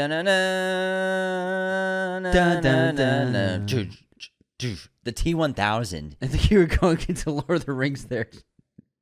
I guess they sound kind of similar. I was doing the okay, Terminator. Gotcha. Yeah, I know that's Terminator 2. Yeah. Anyway, so the T-1000 is a new, sexier model of the Terminator. Now, differing from the T-800, which Arnold plays in both films, in all the films, this model is a little different because it can shapeshift. It's made of liquid metal, and suspension of disbelief, you can assume its coating is inside the liquid metal. And with this quality, it is able to transform into any person, any character, as well as turn itself into weapons or metallic objects. Nothing too complex, more blunt force, more weapon-based like a knife, and is able to use that as a tool whenever he wants, which also means that he can also melt himself, and when he gets destroyed and broken up into pieces, he can melt back together. He's virtually indestructible outside of lava. He can imitate anything. Mm-hmm. So cool, whether it be the floor in the prison and then other people. It's just a brilliant design and idea for a character. And to really, how do you go above the T-800? How do you beat that? And Cameron came up with something really sensational. It's so good. And the advancement of CGI because of this film is wonderful. And I think just like, I love when he's like been blown to pieces, or like parts of him have been expanded and ripped apart. Yeah, frozen. It just looks so cool. Like when he's got the huge gunshot hole in his head. And they did such cool work with this movie. Plus, it's just one of the best movies ever made. And it still looks great. Next up, we have from this really cool movie called Troll Hunter, the Giant Troll. It's about these characters. When did this movie come out? 2010. These characters are like they're looking for trolls, and they do encounter this giant, huge troll. There's multiple trolls in this movie. They're trolls. They think they exist, so it's kind of like it's like a Sasquatch. Sasquatch, thank you. Sasquatch hunt, and they do find them. And the show-stopping one is this troll that's like 200 feet tall. It towers over their van. It's really cool. The design's just like very old school. It's like a Beowulf kind of troll design that I really love. The CGI still holds up. It's a really cool design. It reminds me of Monsters, the filmmaking style, and the low budget aspect of it. I mean, they really pulled off something really cool as an independent film. And Troll Hunter, if you haven't seen it, I highly recommend it. It's a Norwegian film. But I really like the design of the huge giant troll they find. All right, since we're halfway. Oh, yeah. Run to our intermission, and then we'll come back and continue our list of the best movie monsters, because we still have 36 to go, and we are still entering all-time territory. Wait till you see our top 15. You're not going to want to miss it. Now, before we continue, everybody, the best way to support Raiders of the Lost podcast, you know how, is to become a patron today at patreon.com/Raiders of the Lost podcast. Now, why would you want to do this? Because, listener, you get access to the ad-free version of every single episode, no commercial breaks at all, if you listen on Patreon. You also get access to our Discord. You get access to bonus episodes every single week. Remember the weekly chat? That's on Patreon every week now. Plus other bonus episodes we do of movies, free merchandise, video messages, all kinds of things are happening on Patreon. So thank you so much to all of our patrons, past, present, and future. You make this show possible. Another great way to support the show, leave those 5-star ratings and reviews on Spotify and Apple. If you're listening right now, Spotify or Apple, just scroll up to our show, scroll up to the feed, hit follow, leave a 5-star rating. And if you're an Apple, feel free to leave a written review. We love to read these out, and I will read one out in just a minute because they make my heart full. People make us crack up, and they're the sweetest things I like to do every single week. Subscribe on YouTube, Instagram, TikTok. Follow us everywhere. These things help our show grow, help us get seen by new people, and help us chart higher and higher on podcast platforms, on YouTube search engines. Everything's important. That's how we built the show to where it is because of fan interaction, people following us, people sharing us, because sharing is another great way to support the show. It's the best way for a show to grow organically. So if anyone you know loves movies, loves horror, send them this episode, send them any episode of Raiders of the Lost podcast to help us get as big as possible. This episode, of course, is sponsored by our friends at movieposters.com, the #1 place to get your posters online today. Be sure to use our promo code Raiders10 at movieposters.com to get yourself 10% off your order right now. They have a huge selection of pretty much every movie and TV show imaginable in their poster library, as well as all sorts of sizes, framing, and even backlighting for your poster needs. It is spooky season, everybody. Halloween is coming up. It's time to get yourself some spooky season posters. They just hooked us up. I got this American Werewolf in London poster right here, and then A Nightmare on Elm Street also on my right. These look fabulous. Ooh, I just knocked Joker over. Then I have Dracula behind me on my left. These are incredible, high-quality prints, very affordable prices. They have every horror movie or TV show imaginable, everything from the classics to the modern ones, alternate prints, foreign films, what you want, they got. Make that the best gift for the movie lover in your life, as well as a way for you to express your love for horror films. So go to movieposters.com for your spooky season posters and use our promo code Raiders10 to get 10% off your order right now. Let's get into the movie quote competition while Anthony picks up his Joker, which It's is too far. It's too far. It's too far gone. All right, here's my quote competition, and this is between two characters, okay? Pretty smooth work. I set them up and you knocked them down. What? Robin, I got her back for you. I juiced her up.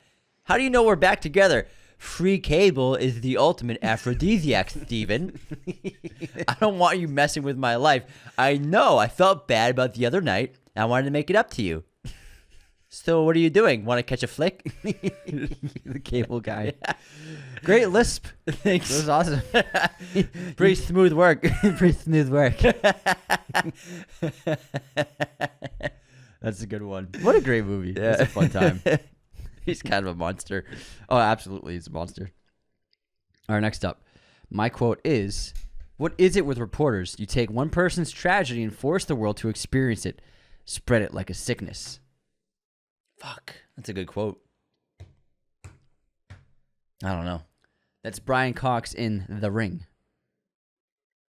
Because you just watched it, didn't you? I watched the original. Oh, okay. Yeah. Do they have a similar line? Or anything about the media like that? Something similar. They're actually... They're quite different in different aspects. Different second halves for sure. Similar trajectory of the story, but they changed it up enough with Gore Verbinski's adaptation. Anthony, let's talk about movie release years. When did Swingers come out? Swingers was 1996. You're so money, baby. You have no idea. You're so money, baby. I'm just gonna leave it at that. You're correct. What year did The Ring come out? 2002. Yes. Yeah. Yes. Also, we forgot to do Framed. We'll do it after. We'll do it after the quiz question. Okay. Last quiz question. Anthony, who directed Broken Arrow? Bow, bow, bow, bow. Dun, dun, dun, dun, dun, dun. Bow, bow, bow, bow. I'm gonna say, I don't know, John McTiernan. John Woo. John Woo. Oh shit. Oh, Doves, makes baby. a lot of sense now. Are there doves in Broken Arrow? For sure there are doves. There are no doves in Broken Arrow. There have to be. It's a John Woo movie. It's in the desert. So? There's no Not the do- whole there's movie. no Not the whole doves. movie. They're in a boxing ring. Yeah, that's the opening. I know. No, So there's no doves in the boxing ring. I know, but what I'm saying is the whole movie's not in the desert. Okay, you got me, man. Busted. Got him. Well, actually, isn't that military base in the desert? Fuck, I don't know, man. I haven't seen So it in a yeah, while. they are in the desert the whole time. There's no doves in There Broken have to be. Arrow. It's a John Woo movie. Not every John Woo movie has them. Dove scene. Broken Arrow dove scene. Let's see. Got nothing. Howie Long carries them in a cage. Just kidding. No doves in it. All right, let's get back to Framed, everybody. So Framed. Whoa! My quiz Oh, question. sorry, I forgot. I'm here too, James. Naomi Watts starred in what Inarritu film?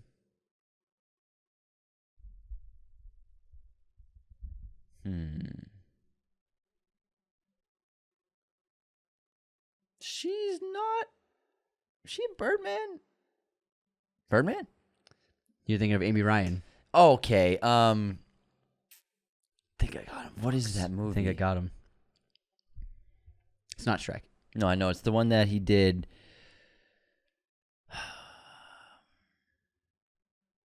He did it after Maurice Perros, Mm-hmm. and it was English language. He did it was like his first English language American movie. Fuck, what's it called? Fatal. Nope. I don't know. 21 grams. 21 with grams. Sean Penn. Gotcha. Okay. Got him. Got him. All right, let's pull that Framed. Okay, Framed, WTF is a site where, they give you movie stills and you have 6 guesses to guess the movie. And today's is a great shot of a castle on a hill I'm going to say The Last Duel. with some cattle in the foreground. I'm going to guess the king. Oh, no, I can't. Kingdom of Heaven. The king. Kingdom of Heaven. Got it. Wow, the second one definitely. All I needed was one. That's really Scott. That's a really Scott shot right there. Yeah, it's a good point. Yeah, it's a What's good the point. second one? It's Okay, yeah. Orlando and Totally Ridley. Yeah.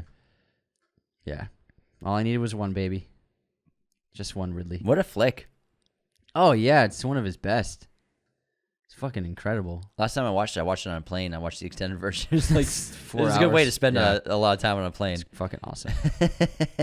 What a movie. All right, Anthony, do we have any haters this week? Oh, yeah. Any unsubscribes? Oh, yeah. Well, we got a lot of haters this week, obviously, because we liked Joker. But these are our unsubscribes this week. Sam Owens. James needs to make the one-click cinematic universe with one click, 2 click, red click, blue click. Unsubscribe. Is that Cat in the Hat? Or is that Yeah, Dr. Dr. Seuss? Seuss something, yeah. I gave Terrifier 3 a bad review. What'd you give it? How many stars? 2. Oh, wow. Steve Metzen. Ah, dude, you went in expecting a film different to the Terrifier movies, but seriously, who starts with the third film in the franchise for that? That's a I good need point. to unsubscribe. That's a good point. Who does that? It's like starting with Return of the Jedi. No, this is not the same. Okay, you're right. I was up to speed. I didn't miss anything. Yeah. Clown kills people. I think that's Yeah, pretty much just it. leads the survivor from last time. Yeah. I got it. Koftash. I was screaming my lungs off at the top of my lungs when I heard that Jeepers Creepers is in the list. It's one of my favorite horror movies ever. Oh, and it's nothing like it. Unsubscribe. It's a bit. Hash singing slasher. Great SpongeBob reference. Derry, Pennsylvania. Stephen King has just unsubscribed. I said it was Pennsylvania. It is not. Maine, right? It's Yeah, New it's Hampshire. Maine. No, it's Maine. It's not New Hampshire. I'm pretty sure Where's Derry? it's Derry, Maine. Derry. Yep, Maine. Derry, Maine. It's Okay. not real. It's a fictional place. No, yeah. But yeah, it's Maine. Yeah. It's a Stephen King, man. Almost all of his shit takes place in Maine. Oh no, yeah. It's all New England. yeah, Always but a New lot of England. it's Maine. Yeah, good amount of Maine. Yeah, a lot of it's good Maine. amount's Maine. That was a fun version of a hate comment, obviously from an unsubscribed from a fan, but we also got another one calling us wannabes. You don't know what we're talking about because they call it just wannabes. Bunch of wannabes. Austin Jennings. We had a complaint about too many ads in an episode, but they're spaced between 22 minutes apart each, so I don't know. I think that's fine. It's pretty reasonable. Yeah. I've some of the most popular podcast shows out there. You can't They do it listen like for every 10 minutes. And Yeah. there's like 7 Dude, ads. every 2 minutes. But that's every 20 minutes, I think it's We fair. got to pay the bills. Yeah. That's how we pay the bills. Yeah, yeah. I mean, every time you watch a YouTube video, there's 8 trailers. There's 2 commercials, Yeah, you know? yeah. That's just what it is. But Austin Jennings said, I'm actually disappointed in the lack of ads. Unsubscribed. It's every form of media, it's either ads or you pay for no ads. Yeah. I mean, it is what it is. I'm sorry. Ace Marrow on Movie News. Let's go. I was thinking I might have to unsubscribe because we posted the episode 8 hours late. Until at least one of you guys watched the Terrifier movies, but I will say, oh wait, never mind. Wrong one. Wrong one. Different comment. He's just saying, I was going to unsubscribe until one of you guys watched Terrifier, but I will stay subscribed because it might finally happen now. Ace, I'm sorry. I didn't love it. All right, next up. Burnt face drumming. News again. Stumbled upon you guys a week ago and can't fathom why you haven't had an insane amount of subs. Oh, thanks, pal. All videos are well researched and you clearly know a lot about the subject matter at hand. All the best going forward. I have unsubscribed. Nice. Thanks, burnt face drumming. All right, next up, Brian. I like saying like like a person's username like it's their name. Me too. Brian Milligan on Movie News. Just like nobody loves Ridley Scott movies more than Ridley Scott. Nobody loves James and Anthony jokes more than James and Anthony. But I promise I'm a close second. Unsubscribed. The real AJR fan. Is one of you guys Glenn Powell? Unsubscribed. That's a good joke from a few episodes This is ago. our Twisters episode. Yeah. Cookie Woman. No, I think it was when we were talking about who should play the I have it right here. movie. It's the Twisters episode. Was it? Oh. Yeah.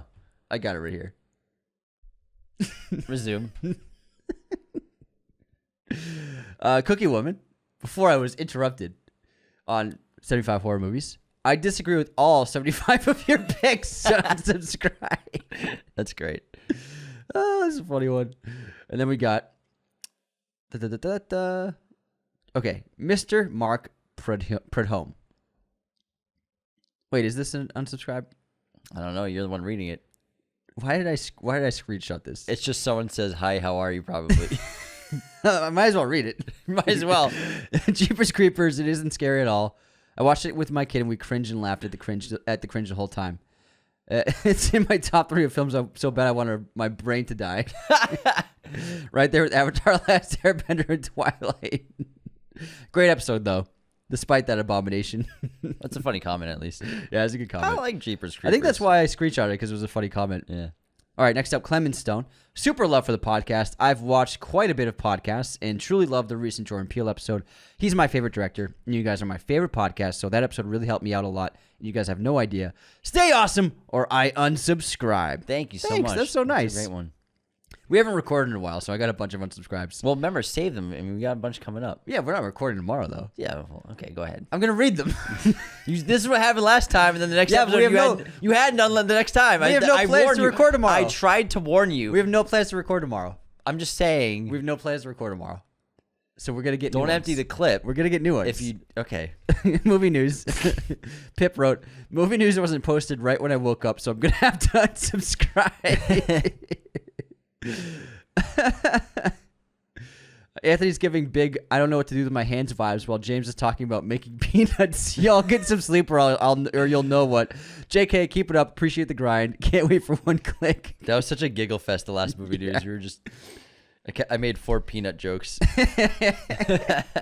And We were very tired. Nicolette, Anne-Marie, in the 100 Best Comedies, when Anthony introduces 500 Days of Summer, he mistakenly says, with Jake Gyllenhaal.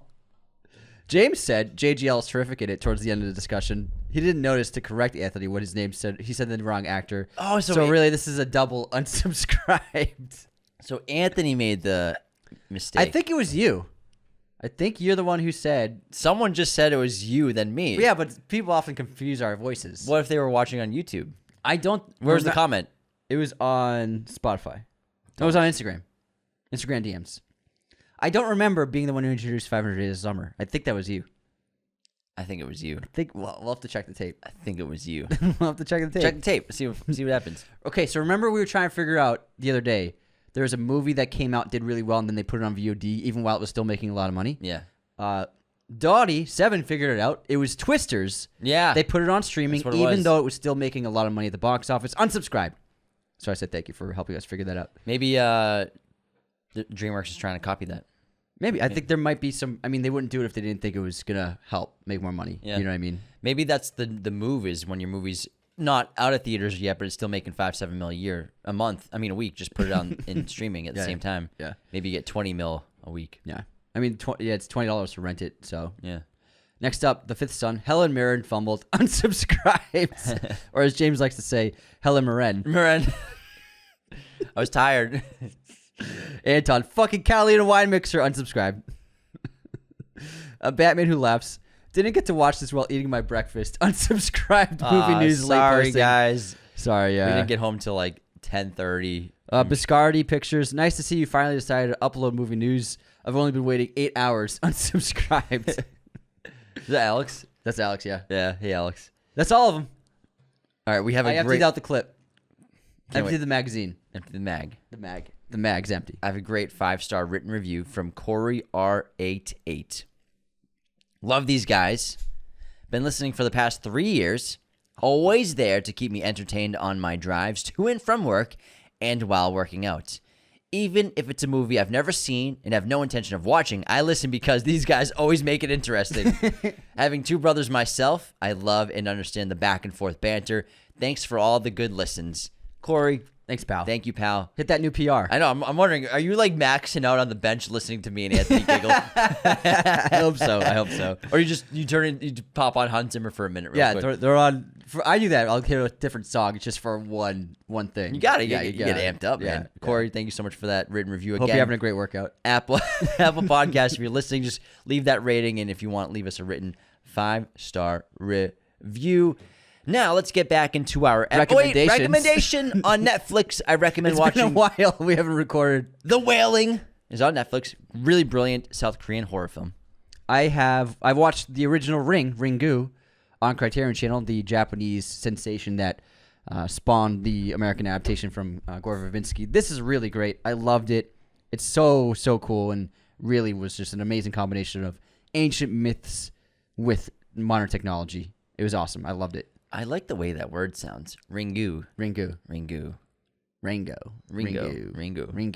Anthony, let's take it away. What do we have at number 36 on our list of the best movie monsters of all time? At number 36, we have, I think this is our 3rd animated film.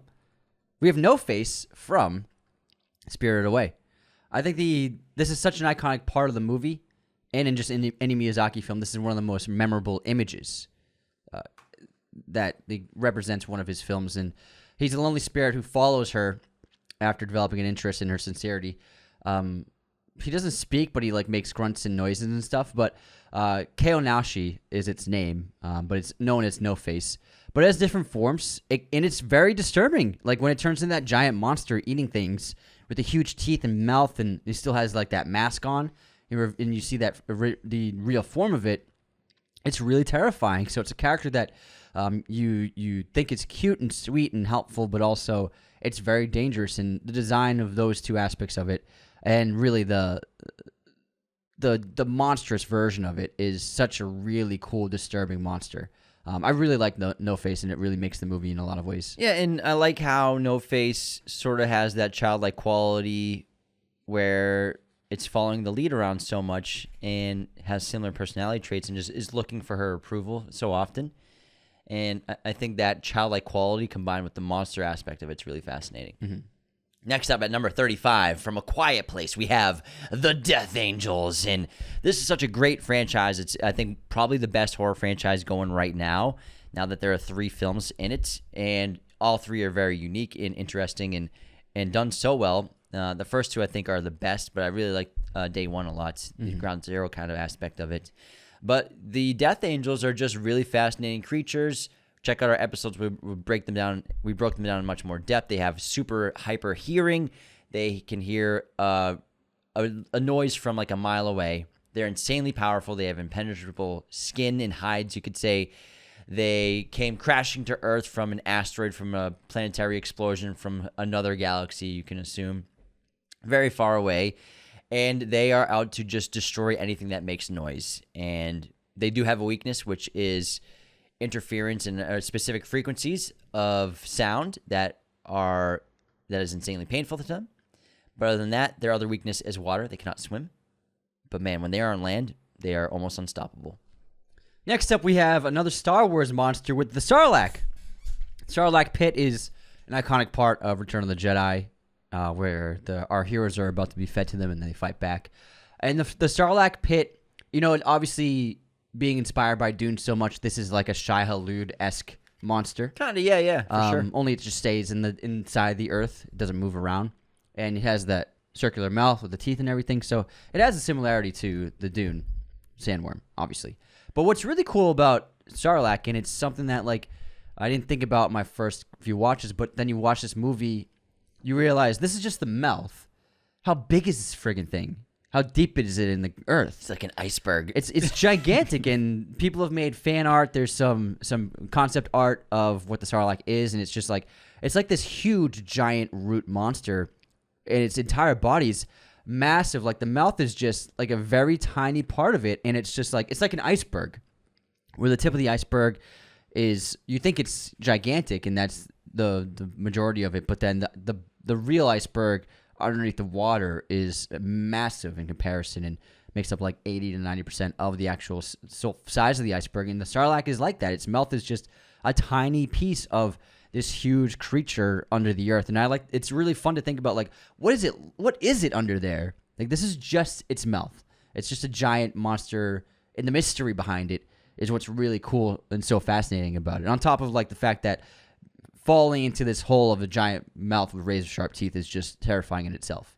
Next up, at number 33, we have the Gill Man from The Creature from the Black Lagoon, the 1954 horror classic of a group of scientists going to try, in South America, to try to discover the mysterious animal that they've heard so much about. And this Gill Man is this humanoid figure, similar to, obviously, Shape of Water. Very similar, origins it's of his that character. Inspiration for the film. Inspiration for the film. The Gill Man, I would say, hasn't aged terrifically, because at the end of the day, it's just a guy in a suit. But it still has that creepy quality to it. Really good suit and prosthetics. And also, designed by Millicent Patrick. Dude is obsessed with this lady in this movie. He's just a simp kidnapper. He's just trying to get this lady off this boat, basically. It was amazing for the time. Yeah. Millicent Patrick designed the face, and there was a whole crew at Universal who put together the suit and everything. But figuring out how to do it underwater, especially with the paint, back then, they really crafted something iconic. And I think it's one of the best designed movie monsters ever.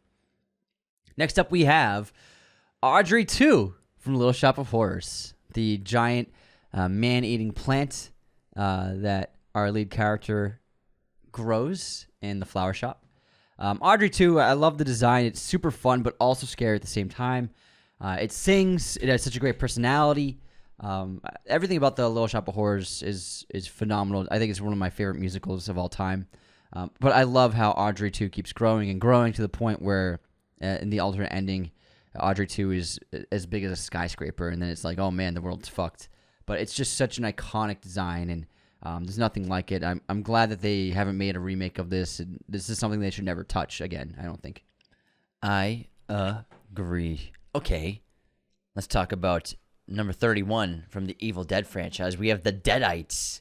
Now, the Deadites are this great, unique, sort of parasitic demonic spirit that possesses humans or animals and takes over their bodies. And the Deadites are basically, you can say, are personalities and demons from hell that are just so sinister and evil, funny at times, say fucked up things, and they will stop at nothing to kill everyone in their path.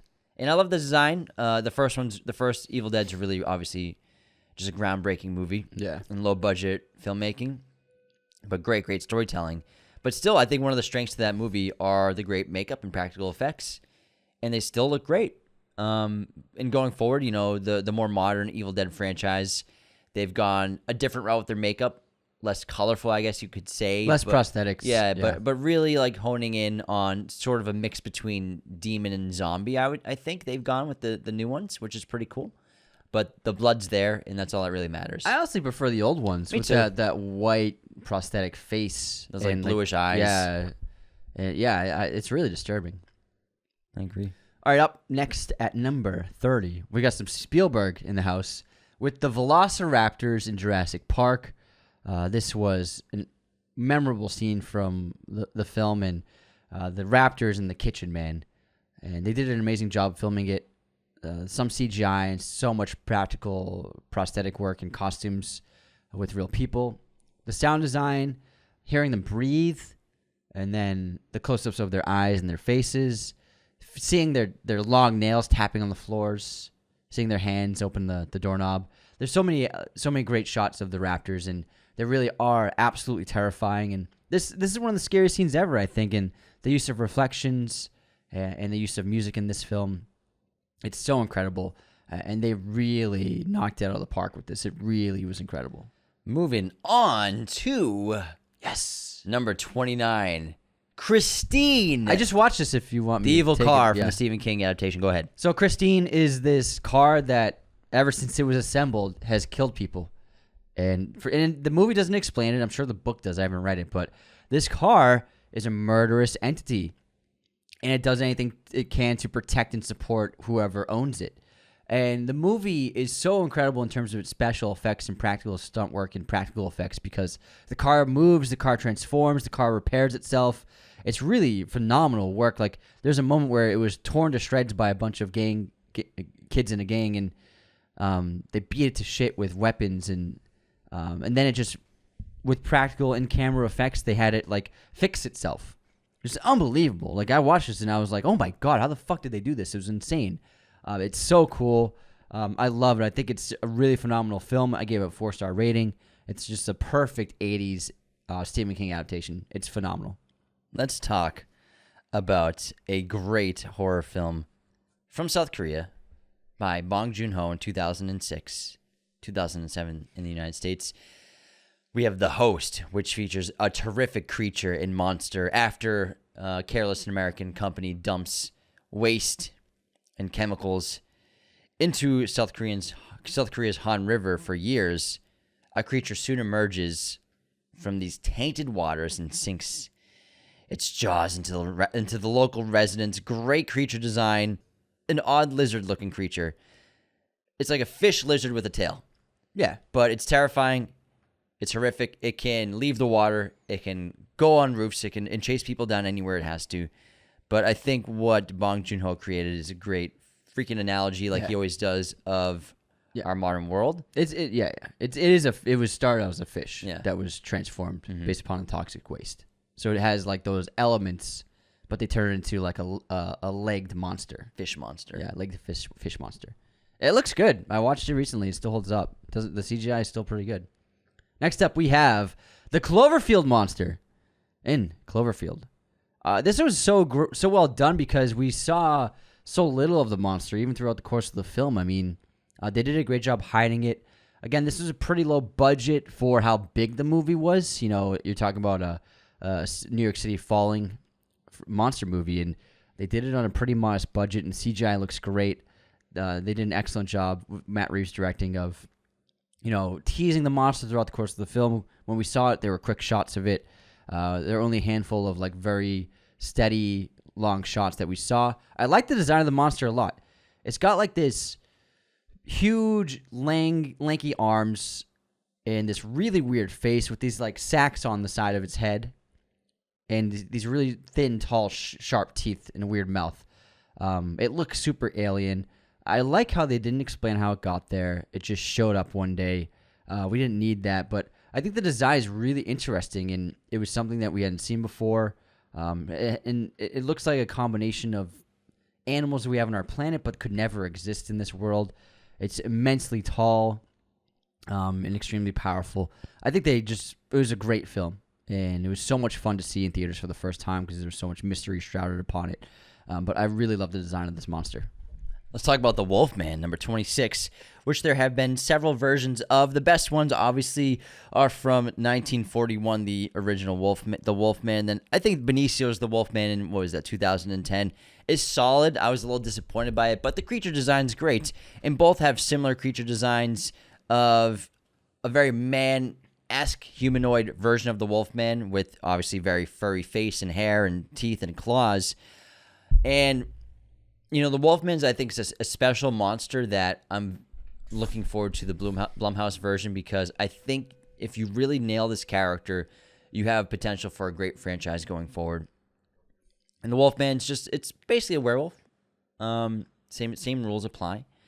But usually in the story, the Wolfman is a main character who has to deal with his burden and how it affects his community as well as those he loves and the danger it imposes on everyone around him. And I think that's one of the best strengths of this monster is it's inside you, inside of a human. That's what she said.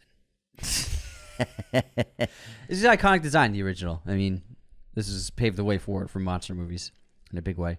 All right, next up at number 25, we have the Basilisk from the Chamber of Secrets. Fucking love the Basilisk design. It's terrifying. It's huge. I love the teeth. The face, the practical work's so good in this movie. Harry just fucks it up though because he's Harry Potter. He's the man. But I mean, he's the man. You all know how much we love Harry Potter and any monsters in it. But the Basilisk is, I think, one of my favorite monsters of all time, and it's one of the highlights in the creature design for the world. They did a really cool job of doing something really unique. Number 24, from the film Possession, we have the freaking monster in this movie, which is such a trip. If you've never seen Possession, watch it ASAP. It's great for this time of year, but it's just a fucking crazy bonkers movie. And this creature, I won't go into too much detail of what it is, who it is, because I don't know if I don't want to spoil it for people, has this grotesque character design, monster design. I've never seen anything like it before. It's got these tentacles. It's got this crazy body and odd-looking head and orifices that are larger than they should be, and oozes grossness everywhere. It's fucking nasty, man. It's fucking nasty, man. Next up, we have Smaug. Smaug. From the Hobbit films, played by Benedict Cumberbatch. I love the design of Smaug. He's really cool. He's got a lot of personality in his face. But with the design of this dragon, it wasn't just scary, but in his facial features, there is a maliciousness to him, to his look. You know what I mean? There's a cruelty in the design of the face, and just looking at him, he's evil. He's not just a dragon; he's an evil dragon. I love the long neck, the massive size of him. I like how we can see the fire burning inside when he's about to breathe fire. It's really fantastic. It's also got a lot of charm to it. But I think it's a really cool dragon design, absolutely top tier, and the CGI looks phenomenal. 22, we have King Kong, who is a character that's been around since the 1930s in TV, film, books, entertainment. And King Kong, obviously this giant ape, this giant monkey, this kaiju, is iconic. And what I love about King Kong is he's sort of shifted from monster destroying the cities in the world and killing and attacking people after being attacked himself in self-defense, but on a rampage in a way. He's gone away from that rampage element and has become a hero this century in a lot of ways.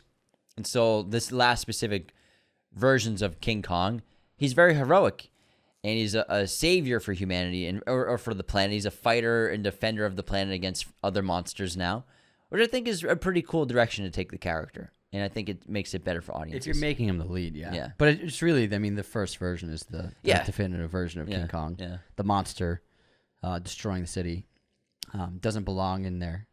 It's been put somewhere where it shouldn't be. Exactly. All right, next up we have a Wallace and Gromit film, which is playing at the New Beverly this month for October.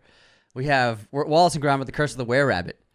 And the Were-Rabbit is, make no mistake, a top-tier movie monster.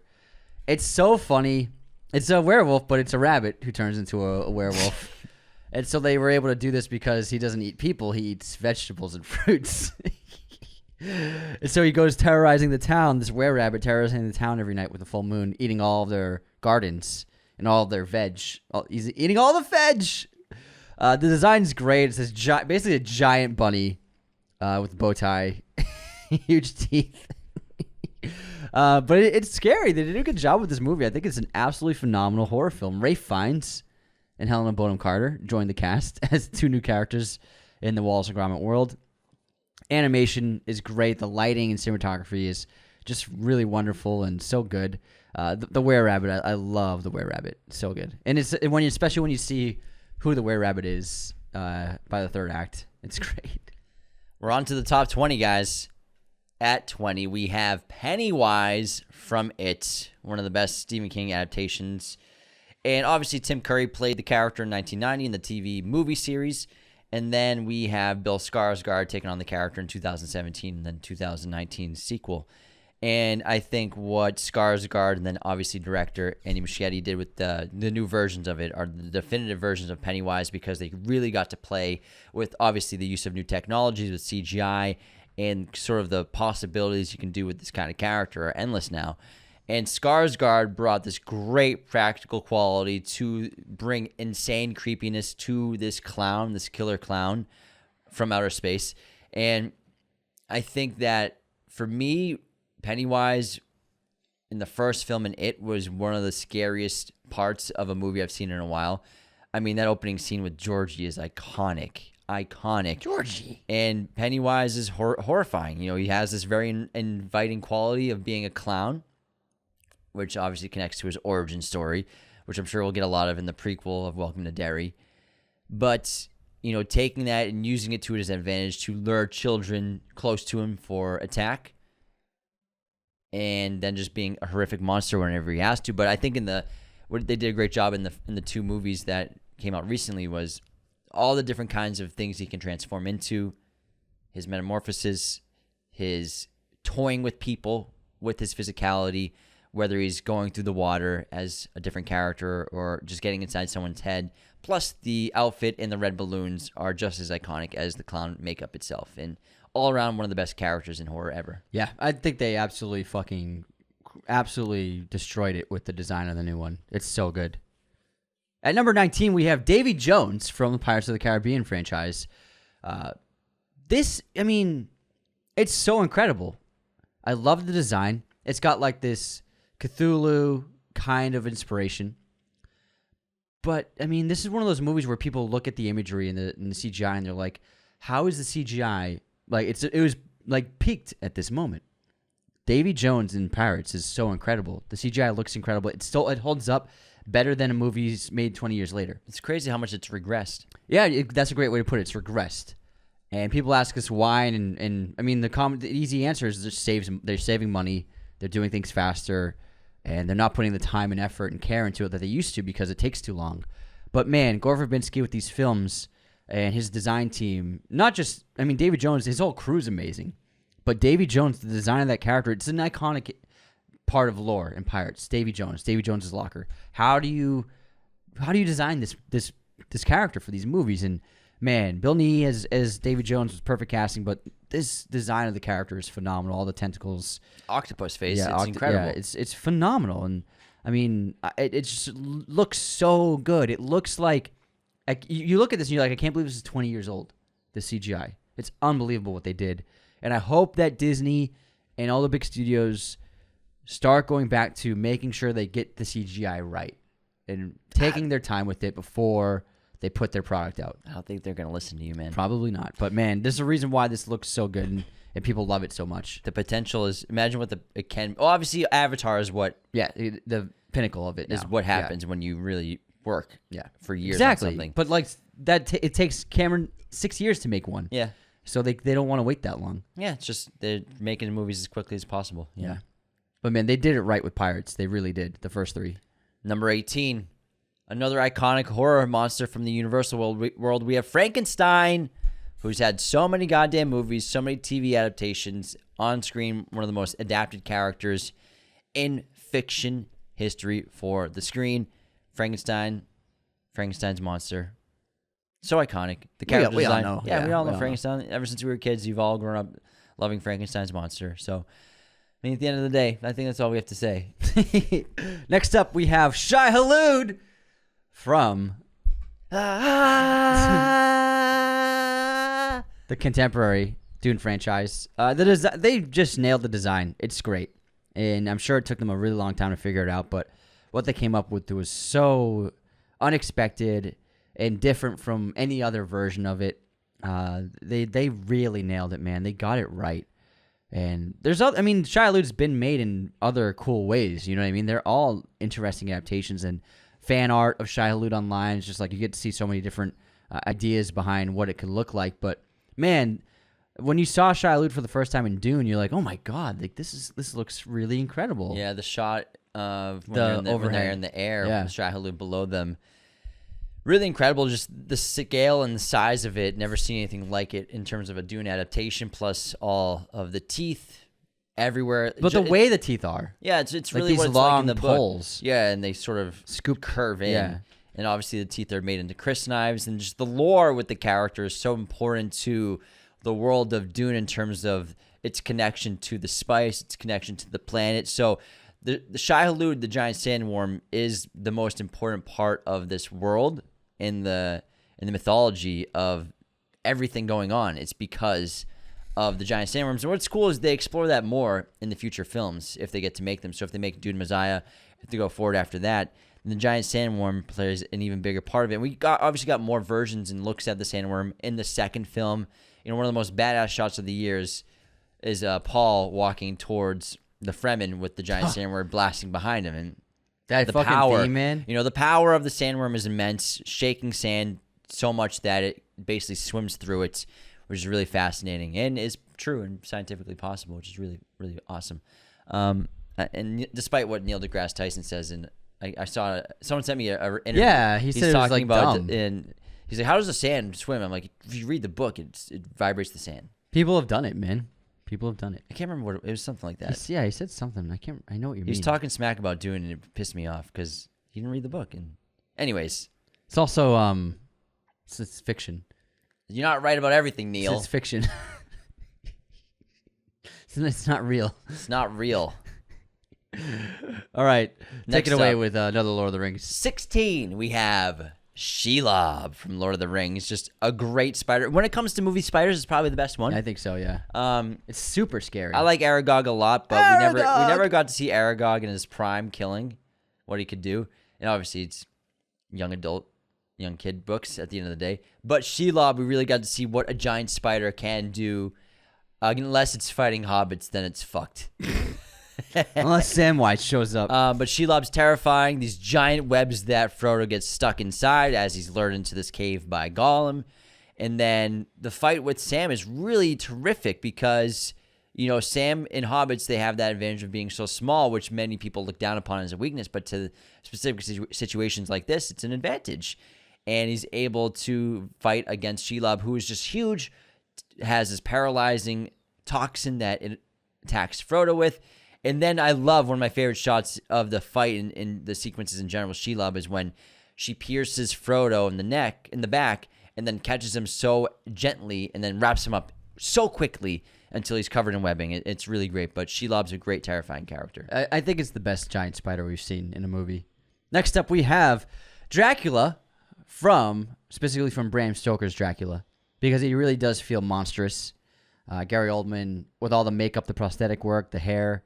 It's incredible, but then also we see the true form of him as the giant bat monster in this film, which is terrifying and so cool. And man, it's just unbelievable what they did. I love so many Dracula movies, but this might be my favorite. And it really comes down to Gary just being one of the best actors alive. But it really does feel inhuman in this movie.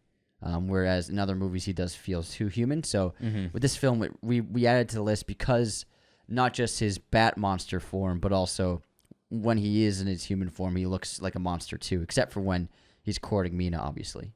Cool. Let's move on. Then he's sexy Dracula.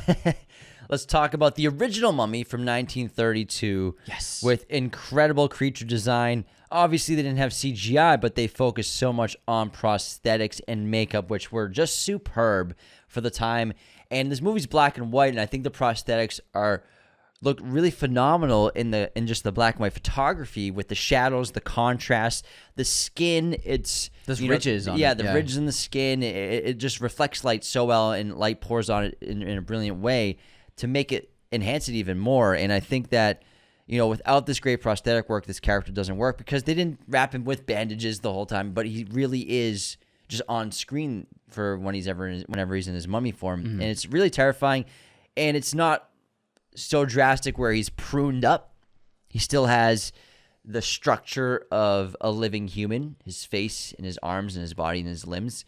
But I think he looks more like a clay being in a way. He does. He just feels undead. Yeah. And it's disturbing to look at. And it's so simple to design, but it works. You know what I mean? And you're right. When the light bounces off and you see the shadows that play on all the ridges on his face and the lines upon his skin, it's really just makes you skin crawl. It's great. Next up, we have, at number 13, The Babadook, which is such an underappreciated horror film out of Australia. It's wonderful. And The Babadook is just a great movie monster, one of the best in the century.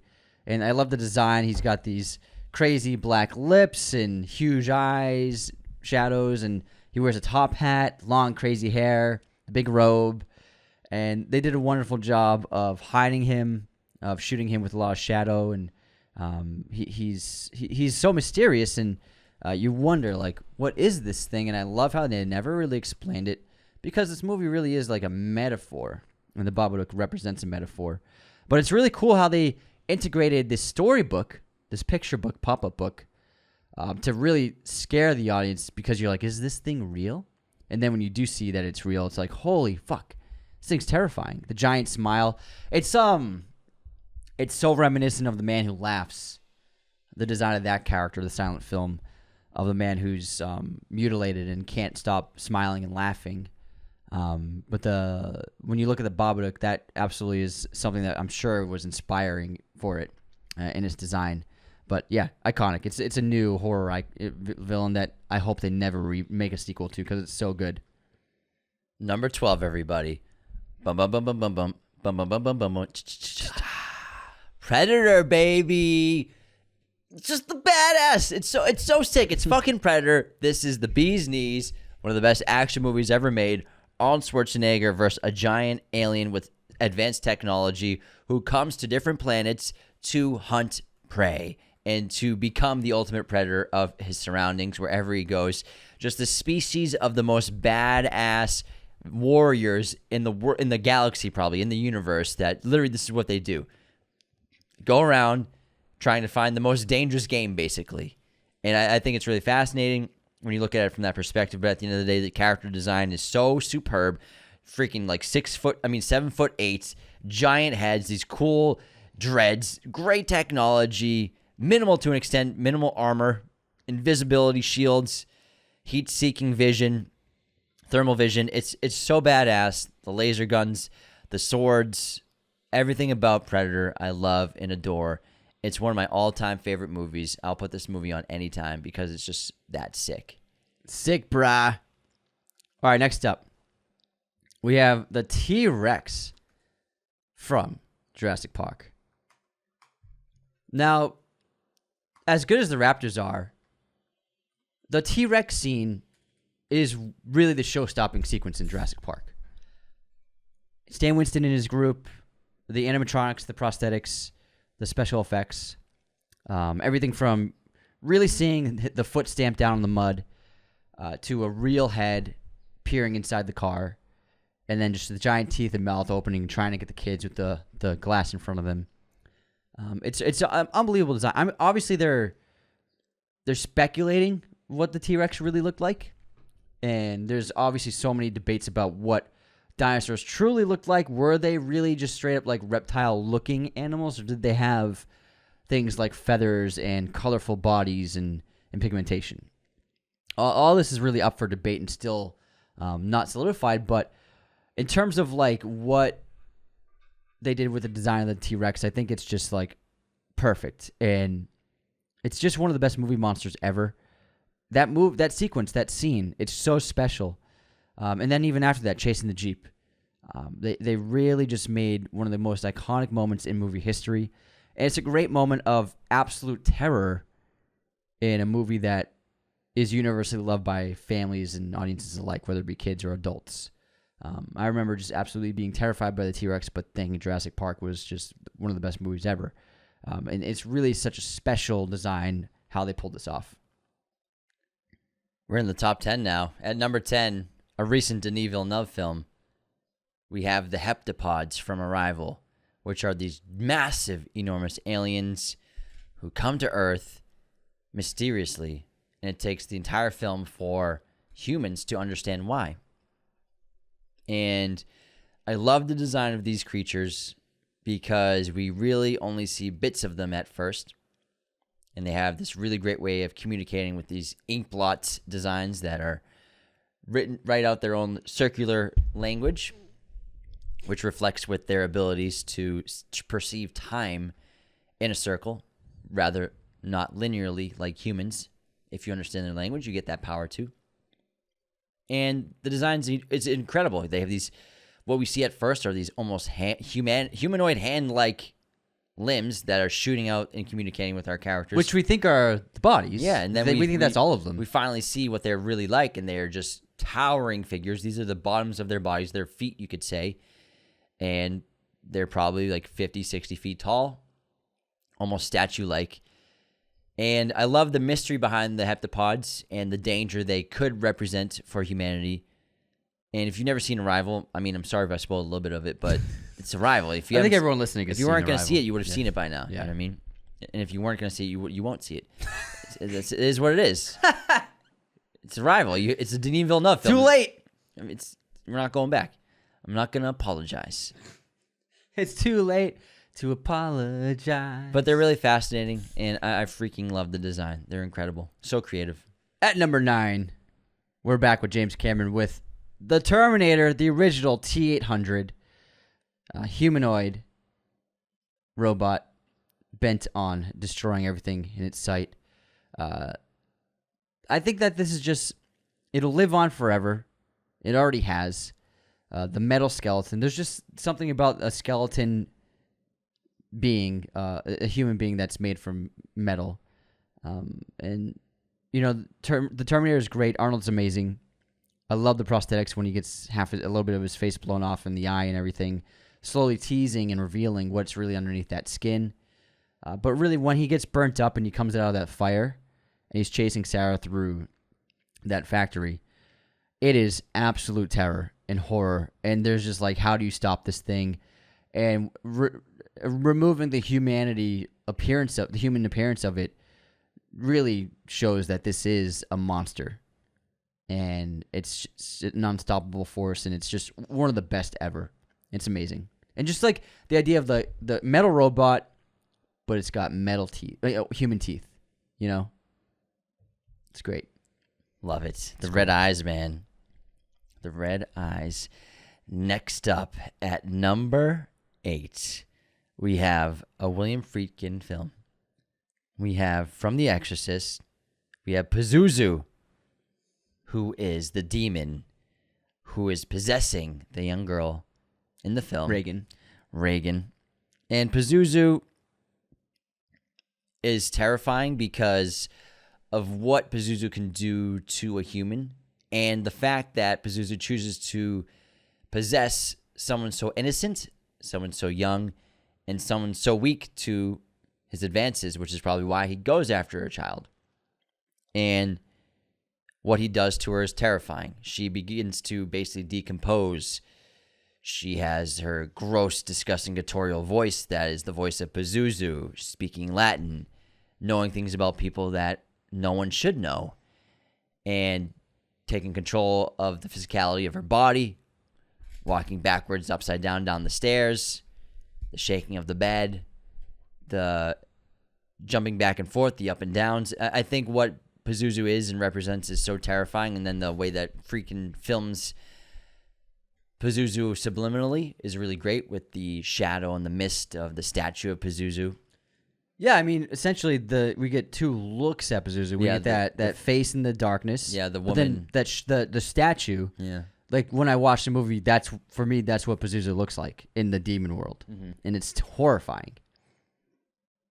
I love Pazuzu. Great character. Next up, we have we have the Pale Man from Pan's Labyrinth. During one of the tests and trials in which she has to avoid eating the food on the table, but it looks so delicious that she's so very hungry. There's this pale, monstrous being sitting at the table, seemingly asleep.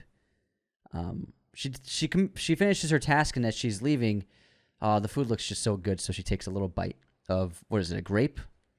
Something like a big grape or something. This awakens. It is a grape. Oh, thank you. The Pale Man. And the design is amazing. He's got eyes that he puts onto his hands and a terrifying face. This is the best movie monster designed this century, I think. It's horrific. It's disgusting. It's grotesque. And then just that fleshy, skinny body chasing her down the hallway, and she's trying to get that chalk door open again. Oh my God, it's horrifying, and they really did something incredible with this design of this character. In Guillermo builds the dread leading up to the Pale Man so well, because when Ophelia is in that area, in that room, she is noticing the sign, the portraits on the wall of the Pale Man who's eating children, and just literally holding children by its hand and eating them. And despite his memories. Yeah, despite all that, that was a good day. Despite all that, she uses the key on the little door, and then is walking back, and she just can't help herself but grab a grape. And we did a great episode on Pan's Labyrinth. We talked about why she eats the grape. Is it because she's so hungry because she missed her meal because she got in trouble the night before, or is there some sort of spell at work here? And I think it's pretty fascinating. Temptation. That's how I look at it. Yeah, it's temptation. Number 6. From The Fly, we have the Brundlefly, named the Brundlefly because it's the last name of our character who turns into a fly, played by Jeff Goldblum, Seth Brundle, who goes through this crazy, disgusting, gross metamorphosis slowly throughout the course of the film of turning into a giant fly. And the design at the end is fucking bonkers. And again, it's just like, who comes up with this? It's really brilliant. He's got these big blue eyes, long arms, fur kind of everywhere, just looks slimy and gross, and oh my God. Kill me. It's amazing. It's fucking fantastic. Next up, we have at number 5, Godzilla. Godzilla is one of the most iconic monsters in movie history. We all know this. If he's not in the top of your list, I don't know who you are, but I will find you. I will find you. There's so many iterations of Godzilla, but you really gotta just go back to the original Godzilla design, the one that started it all. It's just wonderful and so creative and just legendary. And I think Godzilla -1, harkening back to that original design, is what made that one so special too. Concur. He's very cute. Number 4. We're in the world of Harry Potter again. And we're talking about, what was the worst thing about prison? The Dementors. The Dementors. Dementors from the world of Harry Potter and the mind of J.K. Rowling are just so fascinating, so terrifying. These great metaphors for grief, for trauma, and for mostly about depression. And these characters are dark. They're cloaked. You can't really see what their faces look like. They suck out the souls. They suck out the happiness and the good feelings of anyone they're around. And obviously their final act and their biggest attack is the kiss of death, the Dementor's kiss, where they suck the soul from a person. And Dementors are terrifying because, throughout the course of the film, and everyone experiences bouts of depression or sadness, and that's where these characters come from. No matter how things are going, you just can't help but feel down. And Dementors suck that from every person, which is what makes us human, is our soul, and the ability to feel joy, I think, is one of the greatest parts of being a human being.